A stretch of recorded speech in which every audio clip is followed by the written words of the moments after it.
there is not a man on this earth that does not beat his wife because of nuclear weapons. No, but actually, this is a really strange. There's a What are really. you talking about? No, there's basically. Bitch, I would smack the shit out of you. Lucky we got that bomb. Oppenheimer. No, this is the crazy thing.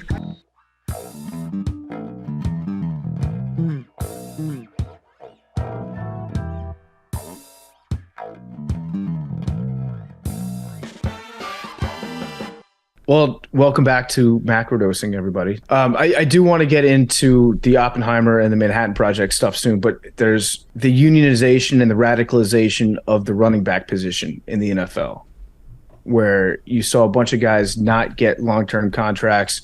They're franchise tagging Saquon Barkley, and he's threatening to sit out and basically saying, I'm not going to play. He should absolutely sit out. So running backs across the league, more and more recently, it's been happening gradually, I think, over the last, 12 years or so. But this year, it's a big talking point where running backs are kind of standing up for each other and saying, well, you're not ever going to pay us. We need to do something about this. You've got big insight into what happens at that position and how it's treated in the NFL. They're talking like Derrick Henry is like, I stand with all my running backs. Jonathan Taylor's like, I stand with all my running backs out there.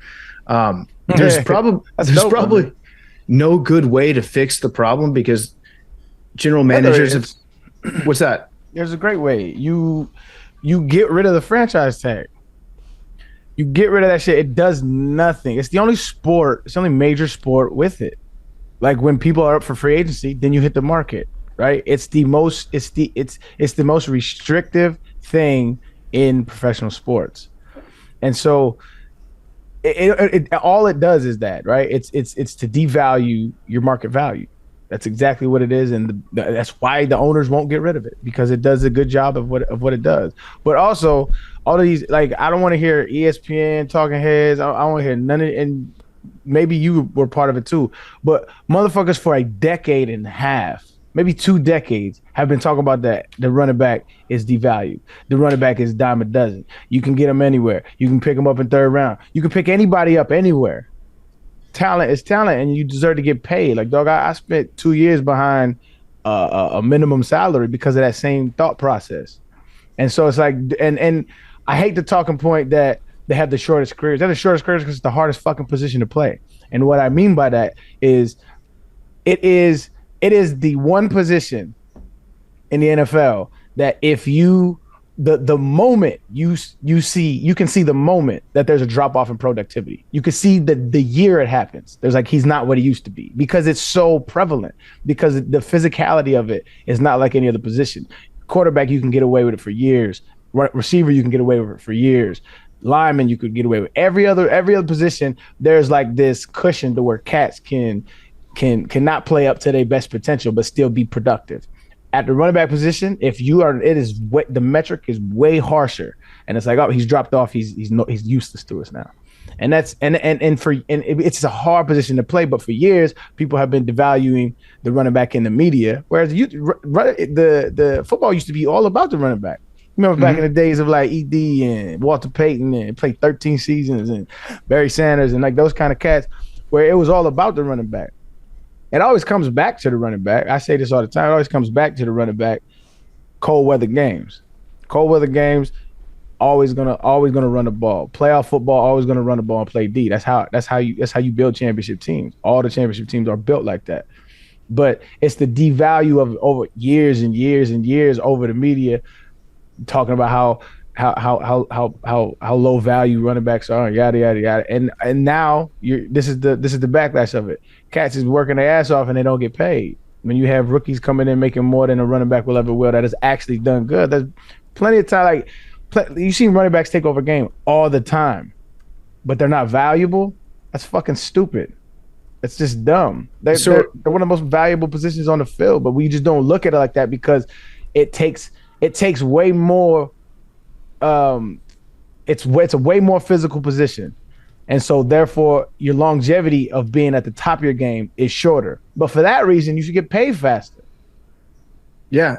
We were saying the other day that removing the franchise tag from running backs in particular Period. would probably be What's the point of them? Yeah, I mean, I actually don't know. and also put in incentivized production across the board. Because if you have an undrafted rookie who comes out and has 1,000-yard season, has 10 plus touchdowns, like, you got millions of dollars of value. You paid them peanuts. Mm-hmm. So incentivize all of this shit. Incentivize it, right. Like, it's as a club, but they're not going to do that because, again, in our society, we don't value workers, we don't value labor, we value productivity, but we don't value the workers producing. All we do is value the contracts that we write up, and it's just who could write the sweeter deal on either side, and it's ridiculous. How many quarterbacks that ain't did shit in the NFL that got $50 million? And there's running backs in the league that have put in work in this league and have made a great, have produced, and they'll never get the money they deserve. Not only that, they have to deal with the physical ailments that some of these quarterbacks and some of these cats who just getting thrown money at them that I've never had to deal with. Like, I got lucky. I got a good contract. I got people around me to take care of my money, but there's cats out here hurting. We can't even lobby for healthcare. Sorry, I'm on my fucking tangent, but we can't even lobby for healthcare for life if you play in the league. So, like, these motherfuckers is full of shit. NFL's full of shit. They're always gonna be full of shit because it's a money making venture. It ain't about people. You put it well. I think that they should get rid of the franchise tag.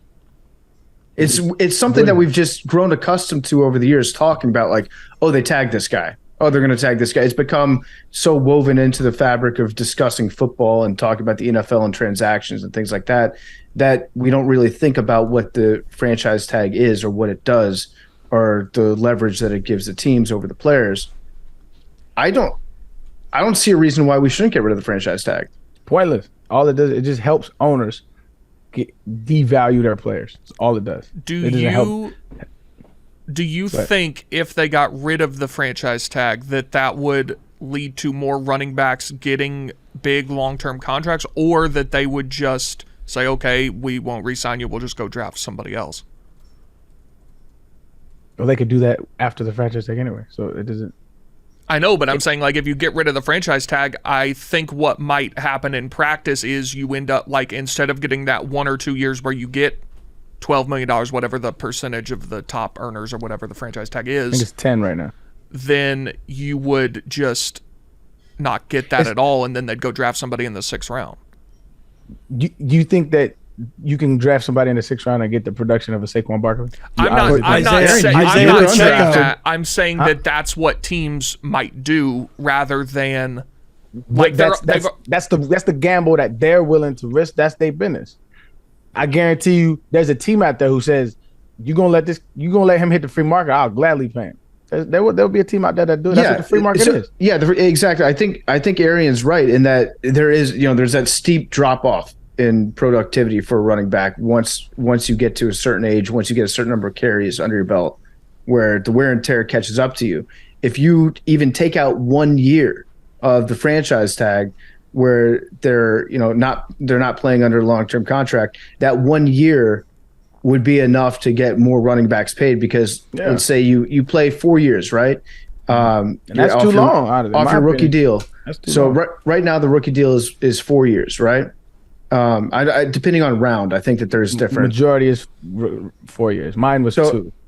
Right. So after 4 years, that's probably the sweet spot for running backs, right? Maybe 3-4 seasons in the league. When the top running backs emerge, it's probably after 2, 3, 4 seasons. If you can get that person to a free market, free agency situation 1 year faster even, then you let the other teams out there. There's probably, 20 teams a year, 15 teams a year that are in the market for a impact player at the running back position. Let them compete against each other. Sure, some teams will be like, yeah, we'll pay you 1 year, $12 million or whatever. But if it's a true competitive market situation where you've got 15 other teams that are weighing in on it, there's going to be somebody that'll be like, you know what, we'll do 3 years, $35 million, because we want this guy. We need this guy that much on our team. He's the final piece to a puzzle. Get him to free agency faster without with the franchise tag or the transition tag, and then that seems to me like it would actually make a difference. I think it would in the long run for sure, but because you take out that 1 year of maybe that is the year where they hit that steep drop off. You know? Yeah. I mean, it's all about like little wins like that. I mean, that's how we got free agency in the first place. Because if you remember, like NFL, you just did not have free agency. But again, I don't see it ever being plausible. The NFLPA and NFL have to negotiate that, and that will take decades upon decades. And labor strikes, you see it happen all over the world. You see it happening with UPS, you see it happening with Amazon, you see it happen everywhere. When people are not getting paid their market value, your only leverage is to not show up. Don't do it. What if the NFLPA was like, we'll let you test us for weed again if you just get rid of the franchise tag? The owners would laugh you out of the room. They'd be like, we don't give a shit about weed. We just pretended to care about weed testing for 20 years because it was a chip that we had in our pile that we could use to negotiate. That's another one that they fucked a lot of cats over, man. Like Josh Gordon comes to mind immediately. Like really derailed their career because of some stupid little rule that you made up. It's just sad. I don't know, man. The NFL is continually reactive and not proactive, and they pretend to give a shit about their players. That's what bothers me so much about them motherfuckers. Is they pretend to give a fuck, and they do not give a fuck. And if you did give a fuck, you would be proactive. They literally hid concussion studies. They just do everything in their power to get every last dollar that they can. And that's American business. That's capitalism at its finest. But these are the repercussions of it. You got disgruntled workers. Quick question on the Josh Gordon situation. Rumor I heard, which totally is unsubstantiated and might be totally wrong, was that it wasn't all of his drug tests that he was popping for. It wasn't really weed, but that's what they told the press why he was testing positive for something, but it might have been other substances, but they just said it was weed because it was the best cover-up. Do you think there's any truth to that? Because aren't you not able to release what they tested positive for? Unless the player comes out and says they busted me for XYZ. And if the player says that and it's not the truth, then I think that the NFL can say, well, no, that's not the case. Yeah, I don't know. Might be wrong about that. If it was a performance enhancing substance, they would have said that. They wouldn't have said weed. So if it was another recreational drug, which is just as stupid for testing for, they would have said otherwise. Mm-hmm. Also, quick point on the running back discussion. Do we think global warming, which is causing less cold weather games, might be affecting their value because more passing offenses in hotter weather? Do we think polar bears and running backs, we got to save both of them? Yeah, also dome stadiums. The proliferation of indoor football is killing the running back position. How about that take? Also, I mean, it may play a factor actually, but again, just pay your fucking people. Pay your fucking people. Also, I think most common sense fans would agree with the fact that the franchise tag is bullshit when you really sit down and think about it. I'll be honest. I have not. Though, like there's a guy in the stands with a sign, some franchise and like okay, weirdo. Like put it there. Like if you think about the term franchise tag, it's like you're like pinning something on a person. Like this is we're gonna tag you. We're gonna tag you. Wow. Like you're a game warden. Cattle. Yeah. It's become so much a part of like the discussion around the league and strategy about building a roster that fans have just kind of, I don't think that many of us have stopped and thought really about what the franchise tag is and why it's there. Isn't the NFL one of those like that? Is it the MLB that don't have a salary cap, right? Yeah, correct. Yeah, they've got luxury tax and that sort of thing. Yeah, so the NFL has a salary cap as well, and I guess they do that to keep the competitive balance or whatever. But fuck that shit too. So with the salary cap, they have it in place, they say, because it promotes small markets. Mm-hmm. So it makes it a more level playing field where a team, like the Browns could go out and give Deshaun Watson a bunch of money and not have to worry about a team like the Dallas Cowboys giving him twice that because they have it. That shit's stupid. But think about Kansas City. You got billionaires will go anywhere to buy a team, and it's not necessarily correlated to their brand. Like Kansas City would be, am I wrong? Like kind of a small market compared to other cities that have teams. Yeah, But Kansas City's definitely. You would be advocating for the salary cap then. Like in baseball, generally speaking, like the small market teams more often than not suck. Yeah. So you can look at examples like baseball is the perfect example of that. Like the Yankees have been a dominant franchise, at least, they were for a while because they can afford to spend all the money that they want on these big name players, whereas a team like the Reds, not so competitive recently, until maybe this year. But in the modern era, almost those guys haven't been that competitive. What, the Yankees? Right, in the modern era. I like that take, Billy. It's a spicy take, but No, I'm it also sucks. very confused about what the term modern era means. Like basically the past 10 years. But Like LA has been dominant. And the Yankees still spend hundreds of millions of dollars every year. Just because they're not And they winning have- doesn't mean they're not spending the most money. They have made it into the playoffs, and it's the expectation that they're in the playoffs every single year. Just as a New York sports fan, I feel that because all of the stadiums are so iconic, they don't really have to care about their teams being good because people will still go to Madison Square Garden. They'll still go to Yankee Stadium.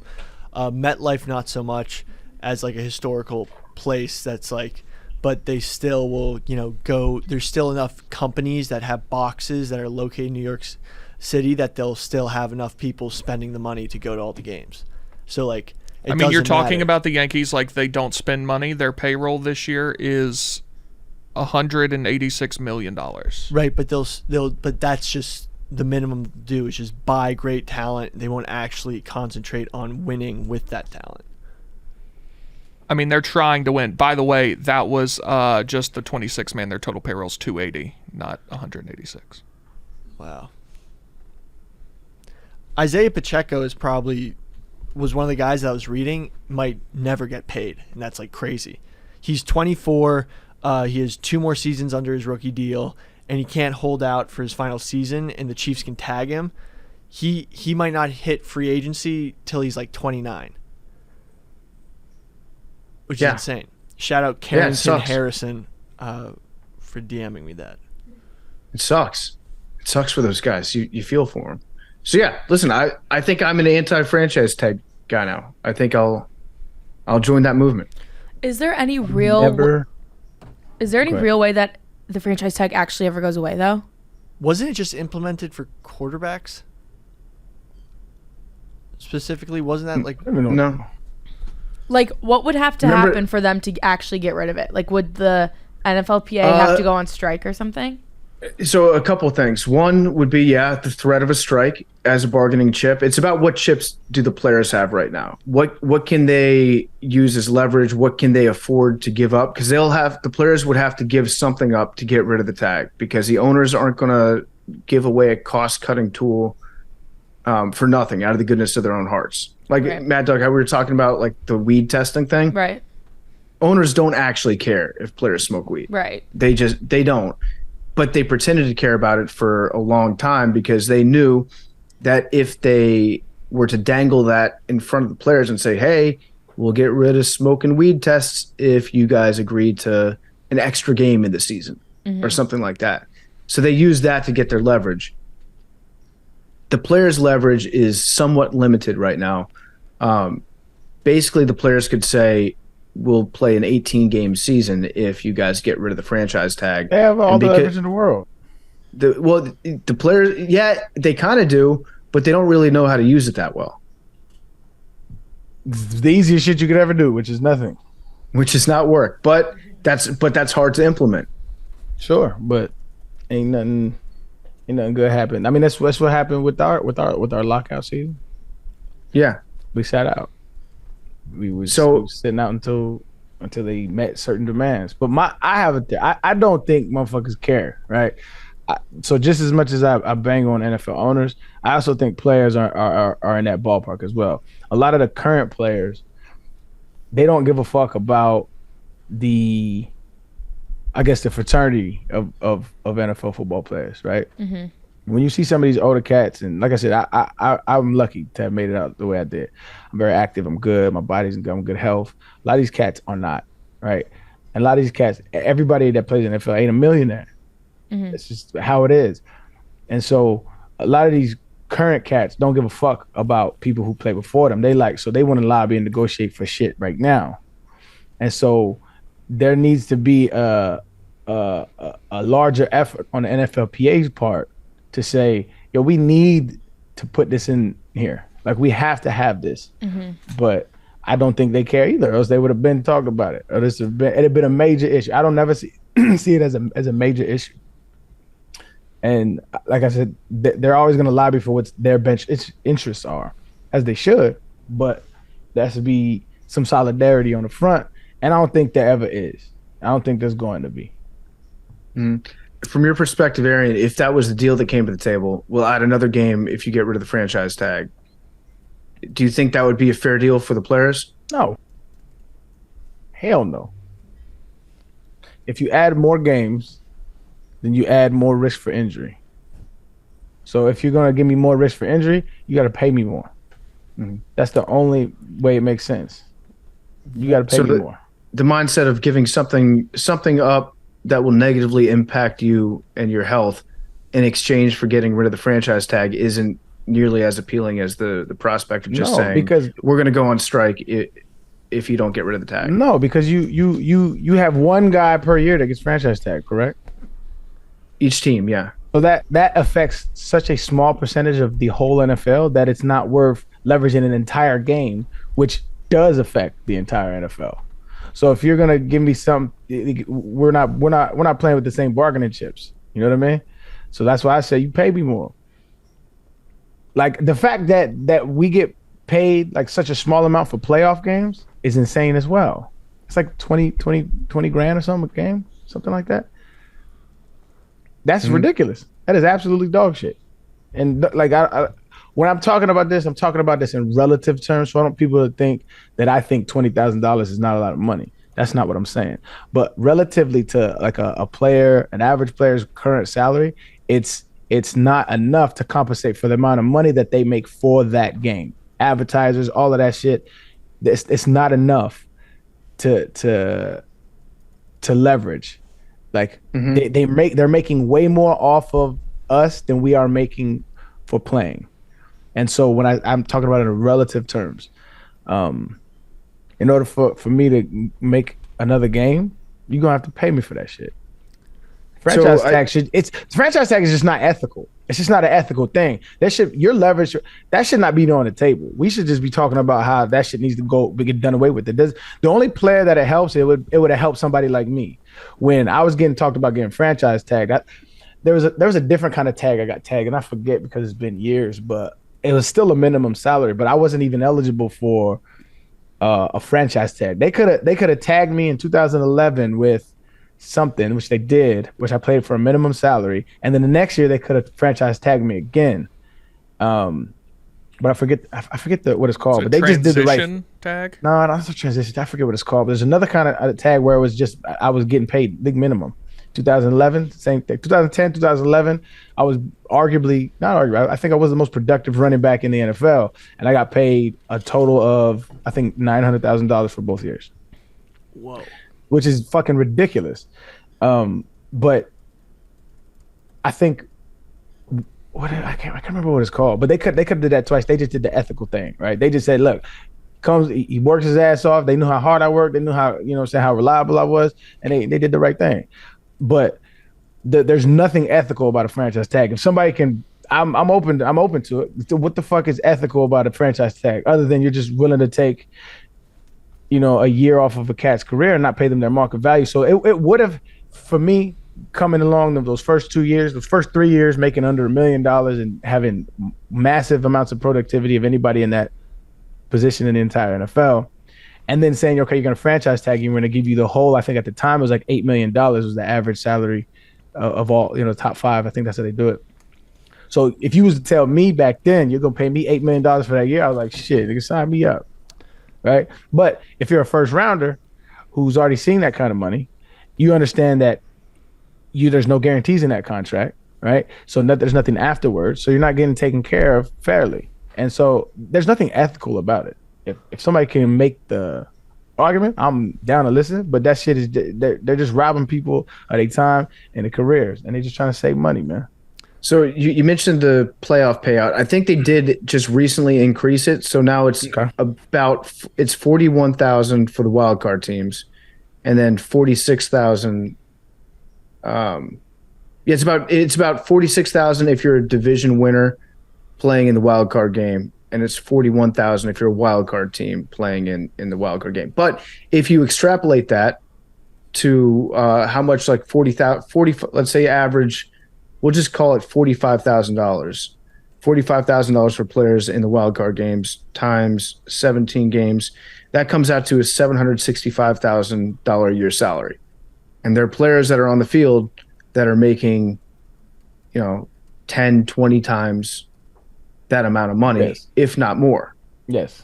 It's still pennies. I just wonder if there are any players in the NFL that get to the playoffs and they're like, fuck this, I'm not going to go all out. I'm not getting paid enough money in this game. And players that actually don't play harder in the playoffs because of the fact that they know that they're not getting paid as much money for it. I would doubt that, because I think once you get to that juncture in the season, that it's about, we've been sweating and bleeding for this for 5 months. Like, you know what I'm saying? Like, it's about more than money at that point. But again, there's no ethical bone in the owner's body when it comes to paying people fairly. Like, so I just did a quick math. So $41,000 times 53-man roster. I think it's still 53. They might have added it because of the games. So, but that's $2.1 million. That is nothing compared to what they're actually making for those playoff games. Yeah, but it's also nothing. you can't put a price on a sweet Letterman jacket that you get to wear on the plane. I feel like if I was in the studio, I'd throw some at you. that's priceless, Arian. The memories that you have. If we win that game, it's epic, because the shits was fire, and more so than anything else, it allowed us not to wear those fucking stiff ass suits that they made us wear. So like when we was going to the NFL, everybody had to wear a suit. Everybody had to wear a suit to go to the game. And it was boring. It was whack. It was not the fashion runway that it is now, right? And so like everybody had to wear a suit. And so the switch up for that was so refreshing, and it was fire, and it was dope. It was a dope. We just got whooped. It is what it is. Did you have to wear suits on the plane? Yes. Oh, that so sucks. Uncomfortable. No, you talking about guys with, cause like some dudes get injured, right? Dudes with like have to wear shorts but still got the suit jacket and the tie on, because they back in the back of the plane icing their knee and shit after the game. Like, it's just goof. It's dumb. Suits, mandatory suits, it's stupid. Dumb. All right. On that note, I agree with you. Mandatory suits suck. On that note, let's get into Oppenheimer and the Manhattan Project. Let's do it. And it's brought to you by FitBod. It's FitBod. I'm on a fitness journey right now. We're on the quest for week 1 kickoff abs on macrodosing here. And with FitBod, you can create custom workouts based on your own personal goals, experience, available equipment, and more. I've been working out. I've been trying to stay healthy. Sometimes it's hard to stay on a regimen. FitBod definitely helps with that. I've been using FitBod recently to help trim a little bit of weight around the midsection. Got some love handles working I'm trying to get rid of. FitBod's awesome. It keeps your gym sessions fresh. That's the thing, is like sometimes if you get into a workout regimen, you just get bored. You start dreading going to the gym. With FitBod, it mixes up your workout, and it's got technology. It understands your strength training ability. For example, I can bench more than Billy, so it knows that. It doesn't give Billy the same plan as it gives me. It studies your past workouts. It adapts to your available gym equipment. You can keep track of your achievements and personal bests with FitBod's progress tracking charts. You can learn movements the right way with over 1,400 exercise demonstration videos. And wherever you are in your fitness journey, get the most out of every workout with FitBod. Get 20% off your subscription at fitbod.me/macro. That's 20% off. Let's get kickoff abs. I want macrodosing listeners to be the most swole listeners, most intimidating looking listeners on the planet. Go to fitbod.me/macro. All the macrodosians going to get swole for kickoff. fitbod.me/macro. fitbod.me/macro. FitBod.com/macro. Shout out FitBod getting all of us into shape. So Billy, how's the move going? It's going great. I mean, I looked at the estimates for like getting a moving company, and I was like, what I'm gonna do is just buy a couple racks of Coors Light and get all my boys lunch, including drinks, and we're just gonna have a Saturday and Darty pack up everything and move. And it was amazing. It was just so much more cost effective and so much better of a time. And according to my Whoop, that I had 11 strain at the end of it. It was a great workout. So, I mean, I don't know why. Like, moving is fun. It's the old, hey, guys, I'll buy you pizza and beer, and I'll get you drunk if you help me move, which Billy can still get away with because he's in that sweet spot where maybe not a whole lot of your friends have moved yet. So just getting them drunk as payment for anything is always on the table for him. And Big T, before we started taping, we started talking about this, and Big T just goes, what were you saying? If somebody were to help you move, Big T? No, if somebody asked me to help them move, I would tell them to go get bent. Would you tell? Is that what you tell them, or was there another choice of words that you used? I said go. I would tell them to go fuck themselves. Yeah. So Billy, you said pizza and beer for one person. That's about what, $25? How long did it take you to move? It was definitely under minimum wage. The conversion. How long? I mean, we started at like 10 and we ended around like 6, but like we were fucking around. Okay, so you the were whole paying time. them like $3 an hour, but not even in cash. It was in beer. Yeah, but we also had some good laughs and had a fun time. You can't put a price tag on that. I can. We were like, there were some good laughs. Yeah. You don't get that at a normal job. But don't you just get like way more, or like way less efficient the drunker you guys are? Yeah, but like, well, Mad Dog, so you stumbled on something that's insanely accurate when it comes to the old "I'll buy you beer if you help me move" trope, which is you don't get to drink the beer until it's all over. And then you're exhausted when it's all over, and you don't even want to get drunk. So you can't get drunk as you move because you're picking up boxes. It sounds like the Shawshank. This is just the Shawshank when they doing the rooftop. That's what they just bartered for beers. I want all my guys to have a bottle of suds. No, it was very inefficient, and we did bump some walls. But look, I thought ahead. I bought paint too. I only have white walls, so I just covered up all the scuffs because I had to do that anyway. In my kitchen where my squat rack is because the bar hit the wall a couple times. So like we planned for that and we had a great time. I don't understand. In my kitchen where the squat rack is. It used to be in my old apartment. Gotcha. Because I didn't need a dining table. I was eating alone mostly, so why not put a squat rack there? Eating on a barbell bench. Martha Stewart could never. She's got a nice little island. She's got all the pots and pans you could ever do. Well, maybe her kitchen in jail looked like that. Yeah. Had the squat rack right in there. Arian, what would your reaction be if I were like, hey, this weekend, could you come over and I'll buy you, I don't know, like, we'll just call it like 12 Sierra Nevadas and some pepperoni pizza. And we'll have just like a big party. We can use your truck, have a big party, and you can help me move. I don't know what Sierra Nevadas are. Some pale ales, some hoppy pale ales. I've never even heard of that. So kind of reject that. I would just say, you don't have to bribe me, but if you're going to, I would take a bottle of Crown, maybe some wine, whatever your choice is, and I'll help you move, man. If it's the homie, you would help somebody move? Yeah, help somebody move. If it's the homie, like if I don't really fuck with you like that, then no. But yeah, man, I mean, why not? I hate moving. Don't get me wrong. Like I hate moving. Like it's one of the worst things because like I remember my experience is different than Billy. But when I was growing up, like we moved so much that I have this like this visceral disdain of moving as an adult, and so I will pay movers all day. I will never ever lift a finger if I'm moving. But if the homies that's more of like a bonding experience. Maybe they trying to save some bread, and this, yeah, man, I'll help you do your stuff if I got time. Using the old like I'll buy you drinks if you help me move. That used to work real well before you turned 21. Because if you were the hookup and you had the fake ID or a way to get beer was worth so much more when it was illegal to buy. Well, yeah, then it's a valuable commodity. Wait, but also if you're moving under the age of 21, usually you're living with your parents. Or you're in college. Yeah, it's a college thing. Yeah. But Or you don't go to college. Maybe you moved out, got a job when you're 18. You can ask all my boys. Moving with me is super fun, and they always ask me to help them move because I have a truck, and we always have a good time. I cash How do you keep the boys entertained during a move?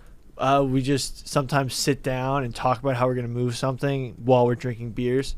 Sometimes it's like in the middle of a hallway and we're just sitting on the couch we're supposed to move. I mean, it's very unproductive. It's like I don't actually work them hard, and they don't work me hard when we're using my truck. It's just like we're going to do a lazy job. We're going to get it done, but we just kind of have a whole day that we set aside just to fuck off. Yeah. It's great.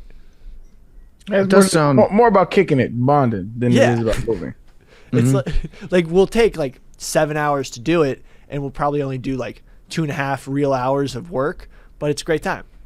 So Billy used to live next door to Mincy, and we went into Mincy's apartment one time. And you remember that scene in The Office where it was Ryan Howard, the temp, and he was cleaning up his desk, and he's like, you know what? I could be out of here in 15 minutes, and nobody would ever know that I was here.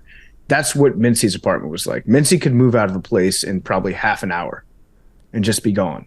He's got a very mobile lifestyle. With Billy, I feel like it takes you. Your move probably took much longer than a standard 1-bedroom apartment did. Just the squat rack and the weights. The squat rack and the hedgehog. The hedgehog is actually pretty mobile, because you can just like move the cage in one. You have a hedgehog? Light. Yeah, I'm gonna bring him in one day. Is that legal? Not in New York City. Where do you live? New York City now. Fucking Mike Bloomberg. Some guy kept a tiger in his apartment, and then Bloomberg wrote a whole bunch of laws about which animals you're allowed to have in New York City. And you're mad at Bloomberg in this situation. Just to be clear. Well, just because you're one not mad about the guy that had a tiger and a crocodile in New York City and a crocodile. You're like, fucking Bloomberg. He got rid of the big sodas and tigers. Yeah. This asshole. Maybe just like make it in residential, like different Make New places. York wild again. Yeah. Like New York, there used to be people walking tigers and lions from Macy's downtown, like working in fashion with like This is a good animals. law. This is one of the better laws we've developed.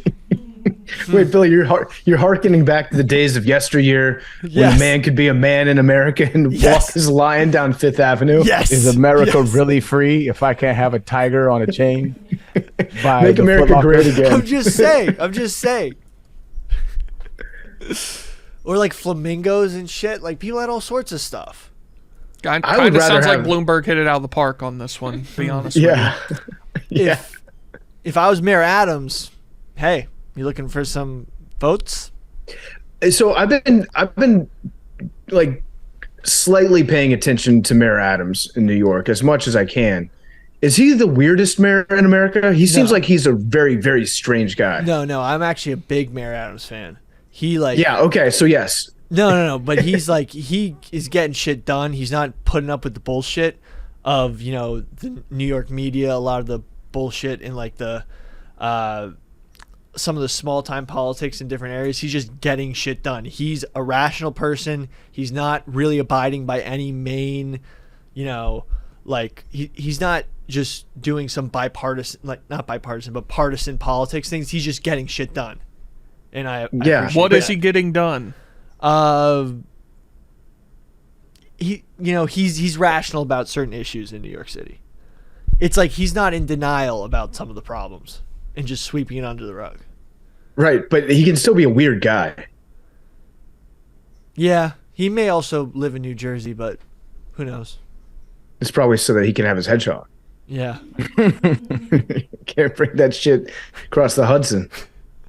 They got sensors and cameras set up on the Lincoln Tunnel. Yeah. They'll catch you.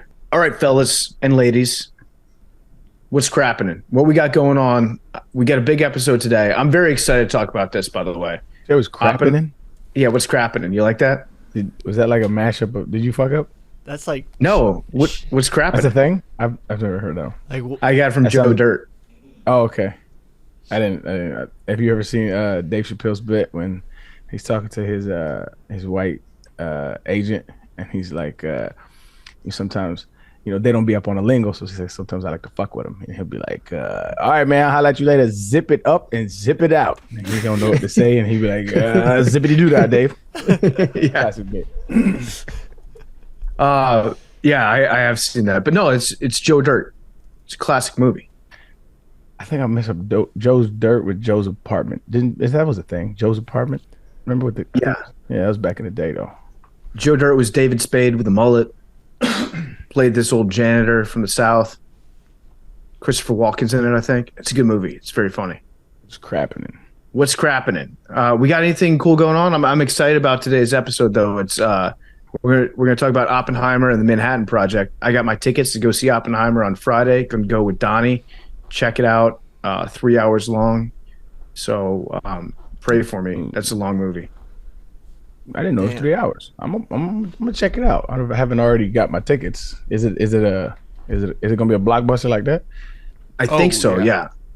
I mean, it's Christopher Nolan, and he threw his whole life into this movie, and he's another weirdo too, where he filmed it in like a special type of film that he wants people to see on this certain type of IMAX screen. So there's like only a handful of them in the country that you can go to actually watch the movie the way that he wanted you to watch it, which seems kind of pretentious. I'm going to watch the movie the way that I want to watch it, which is on a very comfortable couch with beers, or a comfortable reclining chair in a movie theater, not necessarily a couch, but very, very excited about that. And the story behind the nuclear bomb is crazy. And yeah, is this his first work since Dunkirk? I'll bet that you can look it up online and find out. Did you guys like Dunkirk? I don't think it was well shot. I didn't. It was too quiet. Like I couldn't hear what they were saying. Yeah, I didn't see Tenet. I like Dunkirk. Basically, if you want me to watch a movie, just make it about World War II, and I'm there. The only Christopher Nolan movie it looks like I've seen is Inception.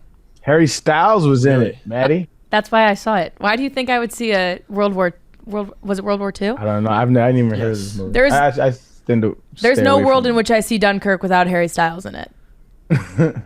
So Dunkirk, it's funny. It's about the evacuation of the British, the British Expeditionary Force from Dunkirk in France, and they got everybody together and like put them on a bunch of boats and took them over the channel because they were surrounded by the Germans. A lot of fishermen did that. It's they basically made a flex of a movie about the biggest ass kicking that the British troops ever got besides the Revolutionary War. And they're like, look how heroic this was that we got our boys home. Because I think there were like 200,000 of them that they got evacuated. And we might have talked about this on one of the Nazi drug podcasts that we did, but the entire reason why Dunkirk even happened, like the German army pushed the British army so far back and encircled them. And they were ready to just go in for the kill and capture or kill 200,000 British soldiers. But the head of the Air Force in Germany was addicted to heroin and morphine, and he got absolutely loaded one night and went in and told Hitler, like, yo, don't let the army take credit for doing this. Let me go in with the Air Force. I'm going to bomb the shit out of them. I want the Air Force to have credit for defeating the Brits, not the army. Hitler was also loaded at the time on a combination like morphine, speed, liquid cocaine, weird shit. And Hitler was like, good idea. Very good idea.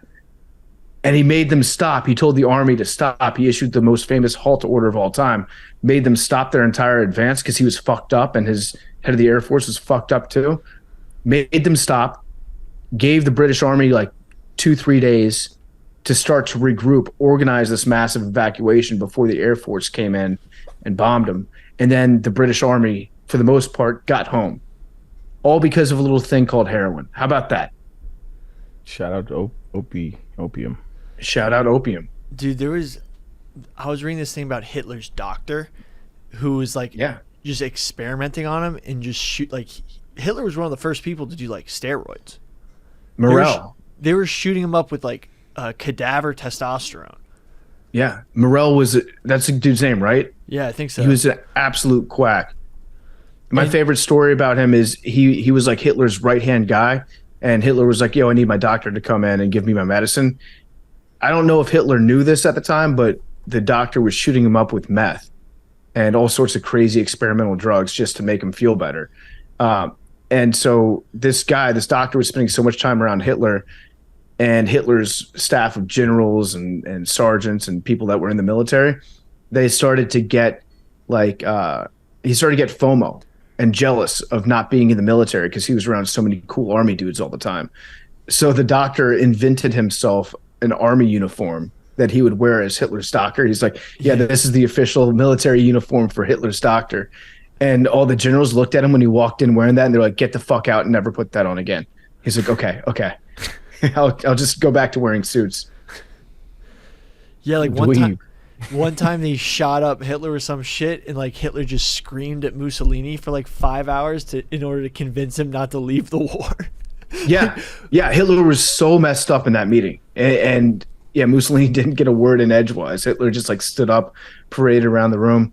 There was another time when I think it was the king of Austria or somebody that was very high up in Austria who was like super old, got taken by train to Hitler's place in the middle of the night, and he was like trying to fall asleep, and Hitler wouldn't let him sleep, and basically just kept him up screaming at him for 24 hours until the guy just said, okay, fine, you can invade Austria. That's all good. Don't worry about it. I just want to get some sleep. I feel like this is such a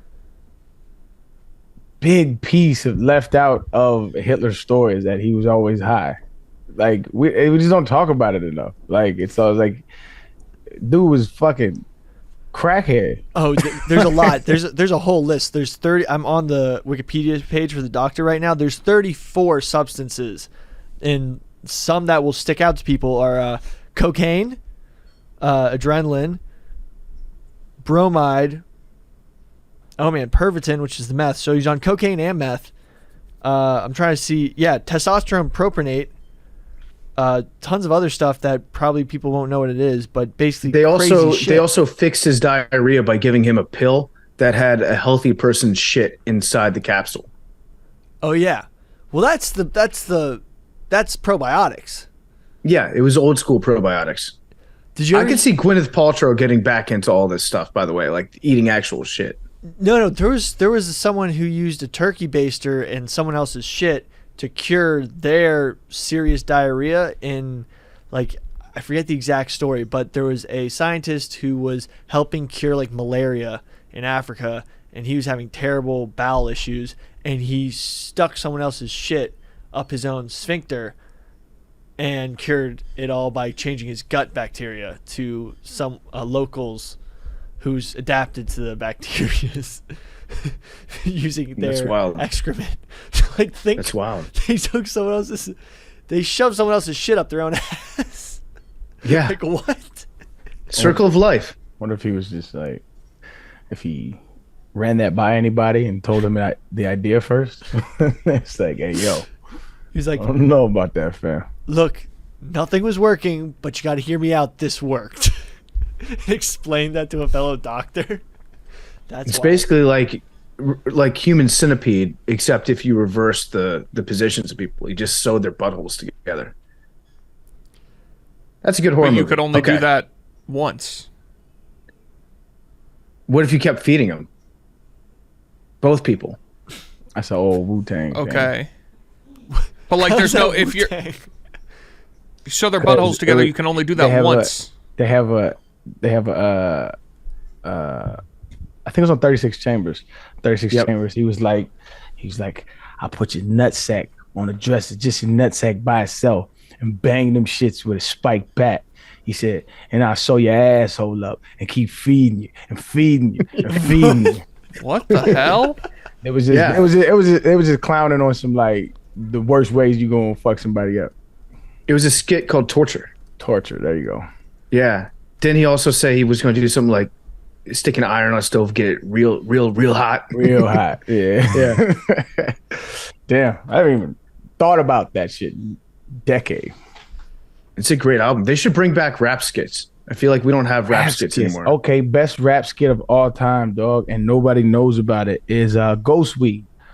Ghost Weed was on De La Soul's Artificial Intelligence album.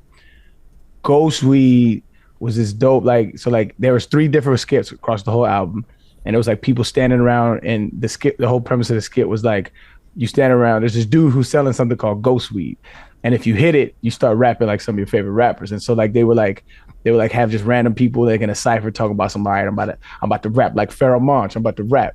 And then they would hit the ghost weed and they would start rapping. It would slowly turn into Pharoah Monch's voice. And so they did Pharoah Monch, they did Phife Dawg, and then they did Black Thought. And so like when you listen to those skits, bro, I promise you, if you like rap and you like rap skits, that to me is the best skit. Oh, there's another one. That sounds awesome. I got another one actually. And the history behind it is hilarious. So Cannabis, you remember Cannabis? Mm-hmm. So Cannabis, his first album, it came out, it was produced by Wyclef. It was produced by Wyclef. And obviously they had a fallout because he had a beef with LL and everybody thought that he lost. I felt like he won the battle. That's a whole nother conversation. But his album didn't do as good as he thought it was. And so they parted ways after the first album, and he blamed Wyclef. Second album, I think it's Cannabis BC or something like that. So he has a skit where he has a dude sounding like Wyclef. It's called Shock Therapy. Dog, listen to that shit. It's hilarious, dog. He's just like he's shocking him and making him admit to shit he did across his album. And he's obviously an actor, but it's fucking hilarious. Mm-hmm. Dog. Great skit. I feel like the mid '90s, that was the golden age of the rap skit, right? Oh yeah. Yeah, everyone they don't do them anymore. They don't do skits anymore. I know Eminem had the famous King Kniff. That was a famous one. Ludacris had one. I think it was called "The Black Man Struggles," and it was just a guy sitting on the toilet taking a shit. I haven't heard that one yet. I feel like the skits were probably put on there to get more tracks, so the studio would consider it a full album, right? I'm unsure. The origins of skits might be interesting to look into. I don't know why originally, but they were great entertainment. But it's also, we don't live in that era anymore. We microwaved entertainment, so it's like rap fans nowadays aren't, and I sound like an old nigga, but like rap fans nowadays aren't really interested in like sitting down consuming an entire album like that. They're more so like, gimme. Yeah. When Arian said they microwaved entertainment, I felt that. It's true though.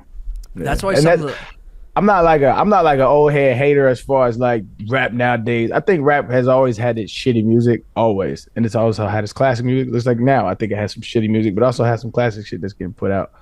But I think entertainment interwoven with music is one of the worst ideas we've ever had as humans. In what way? When art is incentive based rather than just inspired. It's more pure. So like now people make music to make money. They make content to make money rather than it being a genuine interest in the art and exploring the art. They do it with the notion that this would sound good in stadiums where we can pack. This would sound good and this will go viral. This will get enough attention to go viral. And like I said, I don't knock it. Like it is what it is. I just think it's a bad idea because I don't think it's the best of us, the best representation of us, art wise. I feel like our best shit would be like through human struggle and human emotion. I took a vacation last week for a couple of days, and it was a friend of mine from Texas, and her husband is a country music singer. Mm-hmm. And so we were talking about music a lot, and he said that somebody came up to him and at one point, it was some famous country music singer that was giving him advice. I forget who it was, but he said, do you make music because you want people to listen to your music or because you want to make money? And he said, I want people to listen to my music. And the guy goes, you got it backwards.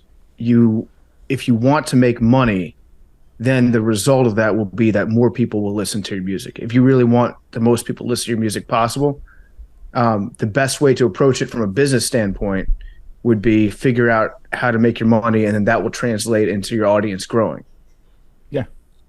So it's like a double-sided sword where you're in it for the right intention, maybe because you want to spread your art out to people, but you're not going to be able to spread your art out to people unless you're focused on optimizing yourself from a business standpoint, because that will translate in more people listening to it. Yep. But I think so Lauryn Hill said this quote, I think it was in the 90s, where she said, even after all of my logic and my theory, I add a motherfucker so you ignorant niggas hear me. So what she's saying is, like, she can make this beautiful, amazing piece of art. She's gonna put something in it to grab attention.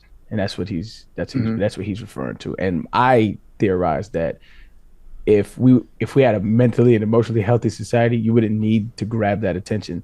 The art would speak for itself. And I think it's a sad state of affairs that we have to have artists. And you'll hear artists talk about it all the time. Like, I got to do shit in order to get known. I got it. So, like, a lot of the shit that we loathe, like the entertainment gossip blogs, like, you almost have to be a part of that stratosphere in order to make it in the music industry. You have to, especially rap, right? And rap's the number one genre in the world, partly because it holds hands with the gossip shit. You know what I'm saying? And as much as I love Kanye, as much as I love Jay-Z, they're some of the greatest musicians in the world. I don't think their career is what it is unless they enter that sphere. Unless Kanye enters the Kim Kardashian sphere, right? I don't think Jay-Z marries Beyonce. I don't think his catalog does what it does. That's a hot take, but I feel like that's what it is. There's been plenty rappers who are amazing that to me are some of the best writers that we've ever had, but you'll never hear about them because they don't enter that sphere. Once they enter that sphere, it's like it is a machine. Kim Kardashian is a machine. TMZ is a machine. So, like, you don't have to pay for publishing anymore. I mean, not publishing. You have to pay for marketing anymore. Go outside. That's your marketing. You know what I'm saying? Go shopping. That's your marketing. Say something crazy about Taylor Swift. Say, you know, like that type shit. Once you enter that blogosphere gossip machine, you can put anything out and say something crazy about Jewish people. Bam. But he's already a part of the machine, so he's a part of it now. So he can stand on his own. But unless he enters that, I don't think what's the difference between the machine and the Matrix that Andrew Tate's warning us about? I would have to hear his definition of the Matrix. I don't know. What does he say the Matrix is? I don't know if he knows what the Matrix is. It's a cool way to be like, they're out to get me. I hate that I consume this type of media, but did you see the Aiden Ross, Adam 22, Andrew Tate summit of great minds? I did not see that. No. If you've heard anything about that whole saga, and we don't have to get into it because it's completely ridiculous and will rot your brain, it was one of the weirdest interactions I've ever seen. Well, we can talk about the saga. Okay. Andrew 22 let a porn star fuck his wife. Adam 22 of the No Jumper podcast, who has an OnlyFans show where he interviews porn stars with his wife, and then at the end of the interview, they then have a three-way. Everyone was like, "You only do this with other female porn stars. Why don't you do it with a male porn star?" And then his wife was like, "Yeah," and then they did it, and Adam 22 wasn't allowed to be there when it happened. Wait, time out. Right. I think I'm hearing you correctly, but I'm not sure. Yeah. So there's a dude. I've seen the No Jumper podcast. Well, I've heard of it. I haven't really watched it. He has a wife and he has an OnlyFans account. Yep. And he does stuff with other females on there. They are porn stars, and the No Jumper podcast dude is a porn star. Technically nowadays, yeah. Okay. So they have a show that they always have other female porn stars on that Billy described. And then, the wife just made a video with another dude who's not her husband. And her husband wasn't in it. Yeah, it's all just like a weird PR stunt. Like Adam 22 bought her a car and was like, "I'm so proud of you for doing your first." Like, it's all a weird. They have an open relationship, I'm assuming. Well, I don't know. I think now they are. I mean, clearly, it's all to make money on OnlyFans, and they're making tons and tons of money. But Adam 22 is now being like roasted all across the internet for being a cuck, quote unquote. And that's jokes on y'all. He gets paid millions of dollars to have sex with. Like, what are we talking about? Like, you know what I'm saying, bro? Like this shit is crazy. They could probably not even be really like in a relationship, and they just be playing people. Like, Yeah. But the fact that motherfuckers tune into this bullshit and watch it is why these motherfuckers is like dumb people are rich. But hey, it is what it is. You know the system. Like, do your thing, bro. There's definitely people that have watched that porn that are like jacking off, watching his wife get fucked by this dude that was just on their show, and they're loving it because they hate Adam 22 and he's getting cut. Like, it enhances their own personal sexual gratification while jacking off, knowing that this is Adam 22's wife. It's That's literally even weirder though. Yeah, They're beating off like, I bet he hates this. Yeah, But he don't really care. weird. it's pro wrestling, but instead of wrestling, they're fucking. Well, and then also the porn star that fucked Lena the Plug, his wife, like made a comment, had a post-game interview type thing, and made a comment saying like she hasn't been Some wild stuff. I don't know if I feel comfortable saying this on. You shouldn't. Yeah, You shouldn't. He like dogged Adam 22. People can look it up basically. themselves. It was quite shocking. That Adam 22. It was a very funny post-game interview, and Like, and our that's what it colleague was. our colleague John Rich here at Barstool, who he made a good point that he should have been included in the who's the most likely serial killer at Barstool. I'll give him that, but he said that every porn star should do a post-game interview, just like this one dude did, where they answer questions like they're professional athletes about their performance. On Arian, I would love to see a post-game interview with a porn star where he does and says all the right things, like an Eli Manning type post-game where he doesn't really give that many answers. He's just like, all sides, went out there and we had to compete. I got to get better. I got to watch film. Just like saying the most generic Bill Belichick type stuff ever after they just railed the shit out of some chick. I can't really answer that question until we watch the film. No, Yeah. but then he said something that dogged Adam 22. And Adam 22 said, "You are officially banned from fucking my from wife. fucking my wife." Yeah. It's a guy just like prematurely ejaculated during the porn scene. He's like, we're on to Tiana Trump. We're on to Tiana Trump. I want to Next man up. go back to one Injuries. thing How do they do with injuries? before this conversation. I'm not going to get into that right now. I'm going to let the doctors weigh in, do their job before I speculate on anything. I'm sure you'll all speculate on it though, but that's not up to me. That's between me and my medical Rumors staff. are circulating that you're dealing with a little bout of ED. Is this true? That's HIPAA. Probable lower back pain. Get porn stars on your fantasy team, fantasy porn league. There's shit. Porn is a bigger business than sports. I would venture to say this shit. Fuck around work. Glenny is the Chris Berman of porn. Just have Glenny announcing porn. Oh, and we're going from the preliminary. She is unstuck from the washing machine. He's doing the fastest 2 minutes in porn. Some spread.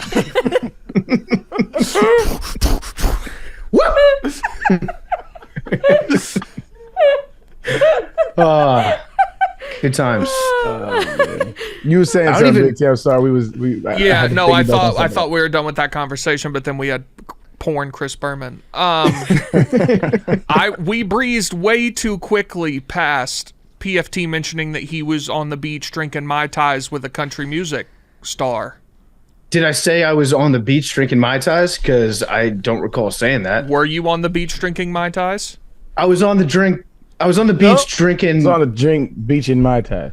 I was That on the seems to be beach the officer problem. drinking bushwhackers. Okay. Okay. Let's get it straight. With It's the second beer today, y'all. Bush, what the fuck is it? No, it's a mixed drink. It's like a pina colada type thing. I need to expand my alcoholic palate. Y'all are saying something. We need to get you some white people novelty drinks. That's what it is. You And can I'm go to down. It's Margaritaville. closing. I love margaritas, though. Only one's closing. Only the one in yeah, Times Square. There's Is there nothing one in better Chicago? than a frozen margarita. I need to look it up Agreed. and figure it out. Agreed. I love Agreed. frozen marg. And just all the different type of flavors, dog, watermelon, Strawberry. pina colada, strawberry, raspberry, whatever. Throw it at me. Mix it all in one pot and freeze that shit up for me. I love it when it's a big margarita with an upside down beer in it. I gotta say, no, it's so good. It's so good. I have a picture of PFT with one of those. Actually, I'll send it. This is a deep track, but for Rhode Island natives, Dell's lemonades, when they're used in mixed drinks, are amazing. There's always a Dell's truck at like a lot of public beaches, and it's just these amazing frozen lemonades. And then like you bring like vodka or tequila, and you just throw it in it, and it's better than any margarita I've ever had. Yeah. I do. I love a novelty drink. I love Margaritaville. I had a great time there. Wonton Don and I spent a magical weekend at the Times Square one. Unfortunately, it is closing. I do want to know what they're going to do with the giant Statue of Liberty that was on the second floor of the Margaritaville. And we ate a meal inside of the Statue of Liberty. Like her back opened up and you could eat. There was like a table that was inside the Statue of Liberty. And she had her hand raised, like with a giant torch, except the torch was a huge margarita that would light up every hour. And it would play, I think it would play Fins to the Left, Fins to the Right, that song. And there were sharks that would swim around in the margarita. I want to know what they're doing with that thing because I would like to consider purchasing that for my home. Whoa. Let's put it on the roof. That'd be dope. Speaking of country music is now, there's a new cancel culture war in regards to country music, if you want to get into it. What are you talking about? Jason Aldean, one of his songs from like a couple months ago, is going viral amongst, I think, Country Music Times, CMT. Country Music Television. CMT pulled it off. I guess they still just run music videos all day. I haven't watched CMT in many years. I used to watch the Dallas Cowboys cheerleader show that was on CMT. That was good. But so CMT, I'd heard this song once or twice. It's called Try That in a Small Town. And I don't know if the music video just came out or if people just found it or whatever, but I hadn't seen the video. The video's something. It's an interesting, so now there's a huge debate over like Jason Aldean being canceled and don't support CMT and all this stuff. It's pretty ridiculous. But what's the controversy about? So the song, some people are saying has implications. I'll read you the lyrics and you can see what you think about this song. I'll draw my own conclusions. Yeah. Sucker punch somebody on a sidewalk, carjack an old lady at a red light, pull a gun on the owner of a liquor store. You think that's cool? We'll act like a fool if you like. Cuss out a cop, spit in his face, stomp on the flag and light it up. You think you're tough? We'll try that in a small town. See how far you make it down the road. Around here we take care of our own. You cross that line, it won't take long. For you to find out, I recommend you don't try that in a small town. Race wars, baby. Let's fucking go. The video shows quite a bit of what I would describe as recent protests and fight back, white violence. Folk. Fight back. I like it. And so there's some controversy surrounding the video. When I saw the video this morning, I was like, that's wild. What is it called? Try that. Just search Jason Aldean on Twitter. It'll be the first thing that comes up. Try that in a small town. Should we take a break and watch this video? Yeah. It's trending. It's very pretty crazy. All right, I'm gonna watch it. I'm gonna pull it up right now. Okay, we've just watched the Jason Aldean video. I thought it was good. I thought he had a lot of important things to say. Namely, he will kill you. Like don't fuck with Jason Aldean. Don't inconvenience him. Don't say anything offensive to him because he will kill you. See how far you make it down the road. Yeah, it's something. I mean, I think he was definitely going for a certain reaction, a certain audience. He's probably psyched that CMT pulled his video, right? It's number one on iTunes currently, yes. Which is kind of ridiculous because who the hell buys music anymore on iTunes? People still buy music, man. But like 99 cents for a song? Mm-hmm. People still buy music, man. It's $1.29 now. Oh, you just kind of showed how much of an asshole you are, actually. How? Yo, those artists work hard as fuck on their music. Reward them. But like, think about it. Streaming services have taken over. Nowhere near as much. You can still stream it, yeah. Yeah, look at the breakdown of how much artists get paid from every stream. It's like 0.000139 cent for every stream. Look, I may have not respected fair trade music laws. I stream too. I'm just fucking with you, man. I Relax, know. But yeah, what a shitty song though. I respect it. He's trying to clap back. He's just like a little, it's a little diss song. You know what I'm saying? It's ass though, but I respect it. What'd you think about it sonically though? Trash. I don't like it. Okay. It's nothing like, and I say that I have a eclectic taste in music. I love a lot of country music. It was ass. I didn't do anything for him. Jason Aldean, separate art from the artist. He has some great driving songs. I'm sure he does. Dirt Road Anthem. Flyover States. You make it easy. Yeah. That's also not what new. Kind of driving? Burning it down. He makes great drunk driving music because he talks about drinking and driving. I don't think there's I think every song that you've ever liked is great drunk driving music, but don't drink and drive.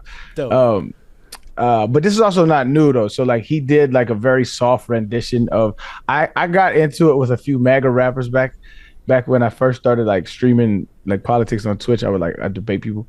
I got into it with one of them, black dude who makes MAGA raps, a whole bunch of MAGA raps. Him and like a couple other cats, and so all his little MAGA army was all in my mentions for about a good week, dog. But like, there's a whole bunch. There's like a list of these MAGA rappers that just make shit like this, which is like it's like ass. It's not good, but like that's his personal taste. But I don't know. The video is wild, but all day I've kind of had in the back of my head like traveling in a small day. Don't people move? People move to small towns because they're afraid of cities. Oh, you saying they scared? Yeah, try that in a city. Wait, I reject that premise. We should. There should be a clapback song. Let's do it. Let's make it. Try that in the city. Try that in the city, dog. See how far you make it down the road. All the way, they will not stop you. No, do you remember that? Dude, there's such crazy videos circulating during that time period he's singing about. Remember the guy that hopped out of his car with a bow and arrow? It was like trying to stop shit and he just got jumped. Like this old guy jumped out of the car with a bow and arrow. He like rolled up to a protest after seeing it on TV and he just showed up with a bow and arrow. And people are like, what the fuck? Hang on. I know we have limited time, but since Arian talked about this guy, his latest release, I really want to listen to his latest release, Pride Month 2. Yeah, there you go. We got it. Can we cut out for 1 second? That was a Freudian slip. I disagree with the message of Pride. I disagree with the lyrical content of Pride Month 2. However, the concept is hilarious to just rap about being straight. What was Pride Month 1? Yeah. Is there a Pride Month 1? Oh yeah, Pride Month 1 is Pride Month. Yeah, I don't know. Every Pride Month he releases. I'm gonna bookmark Ultra MAGA for later. I gotta check that one out. They're fighting back against Pride Month. When I was at Kissing Susie Colbert, I used to do White History Month in July and talk about the NFL finally from the views of a white fan. And he just completely took my idea in a non-satirical way and just stomped it into the ground. May have to listen to Gun Totin' Patriot later too. Oh yeah, that's a good one. Have you heard that one? I went through his catalog. He's a fucking clown. Did he have any songs that you were like, lyrics aside, this beat's kind of sick? No, all he does is water down trap music, and like that's was one of my critiques about him. It was like he's unoriginal as shit, and he's gimmicky. So like he knows his fan base loves. You talk about MAGA, you talk about any conservative values, like that's his lane. He don't make songs about nothing else. It's just conservative shit, like right. And it's like the hyperfixation on that. And then, but he takes the law of trap music and makes it right. So it's like, and trap music is the exact opposite of what he professes in his music. So it's just it's corny to me. I don't know. But there's a bunch of QAnon rappers too. That are I have not stumbled upon QAnon rap. Specific to the QAnon genre. I don't know any of them off the top of my head, but they there's a decent subculture of QAnon rappers. Yeah, I'm gonna have to find me a QAnon rapper, man. Ice QAnon. Yeah, I love the like tiny little spin-off genres that are designed to appeal to a specific audience, like a niche audience, but that niche audience is big enough to the point where they can actually make money off their music. But then the problem is, if you're a QAnon rapper, there will always be a new QAnon rapper that will come up that will be like more QAnon than you are. And all they have to do is like call you a pedophile reptilian. And then now they're the biggest QAnon rapper out there. Is that still? Are they still? There's no way they still think that's a thing.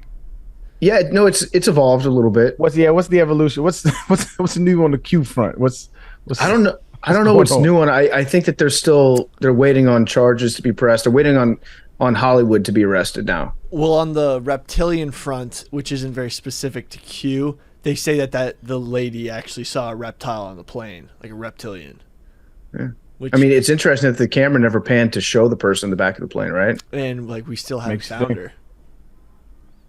Yeah, she hasn't resurfaced. No, it's the meme of the news camera showing the silhouette stabbing the other guy, but then when you zoom out, you see that it's a person running from a guy that has the knife. If you zoom out on that airplane video, there actually is a reptilian in the back of the plane with like tentacles and shit. But we all think that this lady's the crazy one. I'm waiting for something like that to happen. This shit's boring. An actual reptile, yeah. Man, let's shake this shit up, man. Come on out. I was thinking that in college, and I was like, "Yo, this is freaking boring. Like, I wish something crazy happened." And then COVID happened, so like, be careful what you wish for. Billy, you wish for COVID? No, I just was like, I wish something cool would happen, like aliens or some shit. How is that cool? What? No, it wasn't. But like, I wanted like some shake-up event to happen. Like, oh well, no, like, I want something cool to happen. I don't want millions of people to. Right. Die, But I was like, I want some like Fight Club. Like, I was in like this fight. I watched Fight Club, and there's like, this generation is just bound to be consumers. I was like, yeah, I wish something cool would happen. Like, we had like some like giant motivating event. And Billy, let me ask you: if Hillary Clinton was actually a reptilian, if those theories are correct, would you hate her for being a reptilian, or would you be like, yo, this is kind of sick? It's like the biggest reptile that we have on Earth right now. No, I would be like, do you have secret powers? I mean, you are a fan of reptiles. Can you become a reptile? What species are you? One day, she would already be a reptile, right? Are you cold-blooded? Can you maintain homeostasis? Yeah. You'd be fascinated in their biology. Yeah, like how does this work? What's the science behind this? Okay, Oppenheimer, the Manhattan Project. Let's talk about it. Let's discuss. The movie's coming out tonight, I think at like midnight. I'm going to go see it on Friday. Very excited about that. Want to clean up one thing. We talked about the Oppenheimer movie on Monday's show. We recorded Monday, came out Tuesday. There is no ball thwacking behind graphic sex scene. So here's what's bullshit about that. Yep. So Kinjack made all that up apparently with multiple Twitter accounts talking about this, right? Yep. But I would normally, I don't get got often. I'm very good at not getting got. One. So I had seen the LCB like TikTok or whatever, but I made sure I had seen it other places that like this was a thing, but other places were who got, and they wrote stuff based on what Kinjack had done. So everyone thinks, not everyone, but there were other like legitimate publications that wrote articles about like this crazy sex scene in Oppenheimer that Kinjack just made up. Yeah. And I only saw a couple of the tweets that were less obvious, shall we say? Like some of them, it was like, okay, this is a troll, but a couple of them were believable. I had not seen, there was one that I would have been like, okay, this is completely fake, but several of them seemed legit. Some of them where you read it and you think to yourself, Kinjack wrote this. Yes. Yeah. And I didn't see those. Can we get a list of all of the burners he uses to cause fake news? I mean, you can see how like a whole department in Russia could influence stuff. He's an agent of chaos. The same sort of directive. But do we have a list of Kinjack's burners so we can like memorize it? I'm looking for. Okay, so here's So there's at Grunky Vice. Wait, nope. Those are for Barbie. Hang on. The ones he used for Oppenheimer. I saw a list of them, but it was like movie guy Tim and shit. It was like. So we will admit when we get got on this show, we got got. Okay, it was a tough look. There's no graphic ball whacking sex scene in case anybody was deciding whether or not to go see Oppenheimer. Now I'm going to be watching the movie. You know what? I'm glad I found out before I went to go see, because if I hadn't, I would be just waiting the entire time to see Cillian Murphy's balls. Wait. Actually, I got too, and I'm just realizing it. Did he make up another thing about like Barbie and the Iraq War? Probably, yes. About the thing about Kinjak is he is perfect at doing things that are just believable enough to actually get people. Like he gave me a scratch off one time where I thought I had won $10,000, and that's just enough that it's like if it said 20 million, you'd be like, this is fucking fake. But 10 grand, you're like, that's a believable amount of money. Yeah. Like he's good at just towing the line. Like a 15-minute sex scene shot from behind Cillian Murphy. You're like, I mean, maybe Christopher Nolan would do that.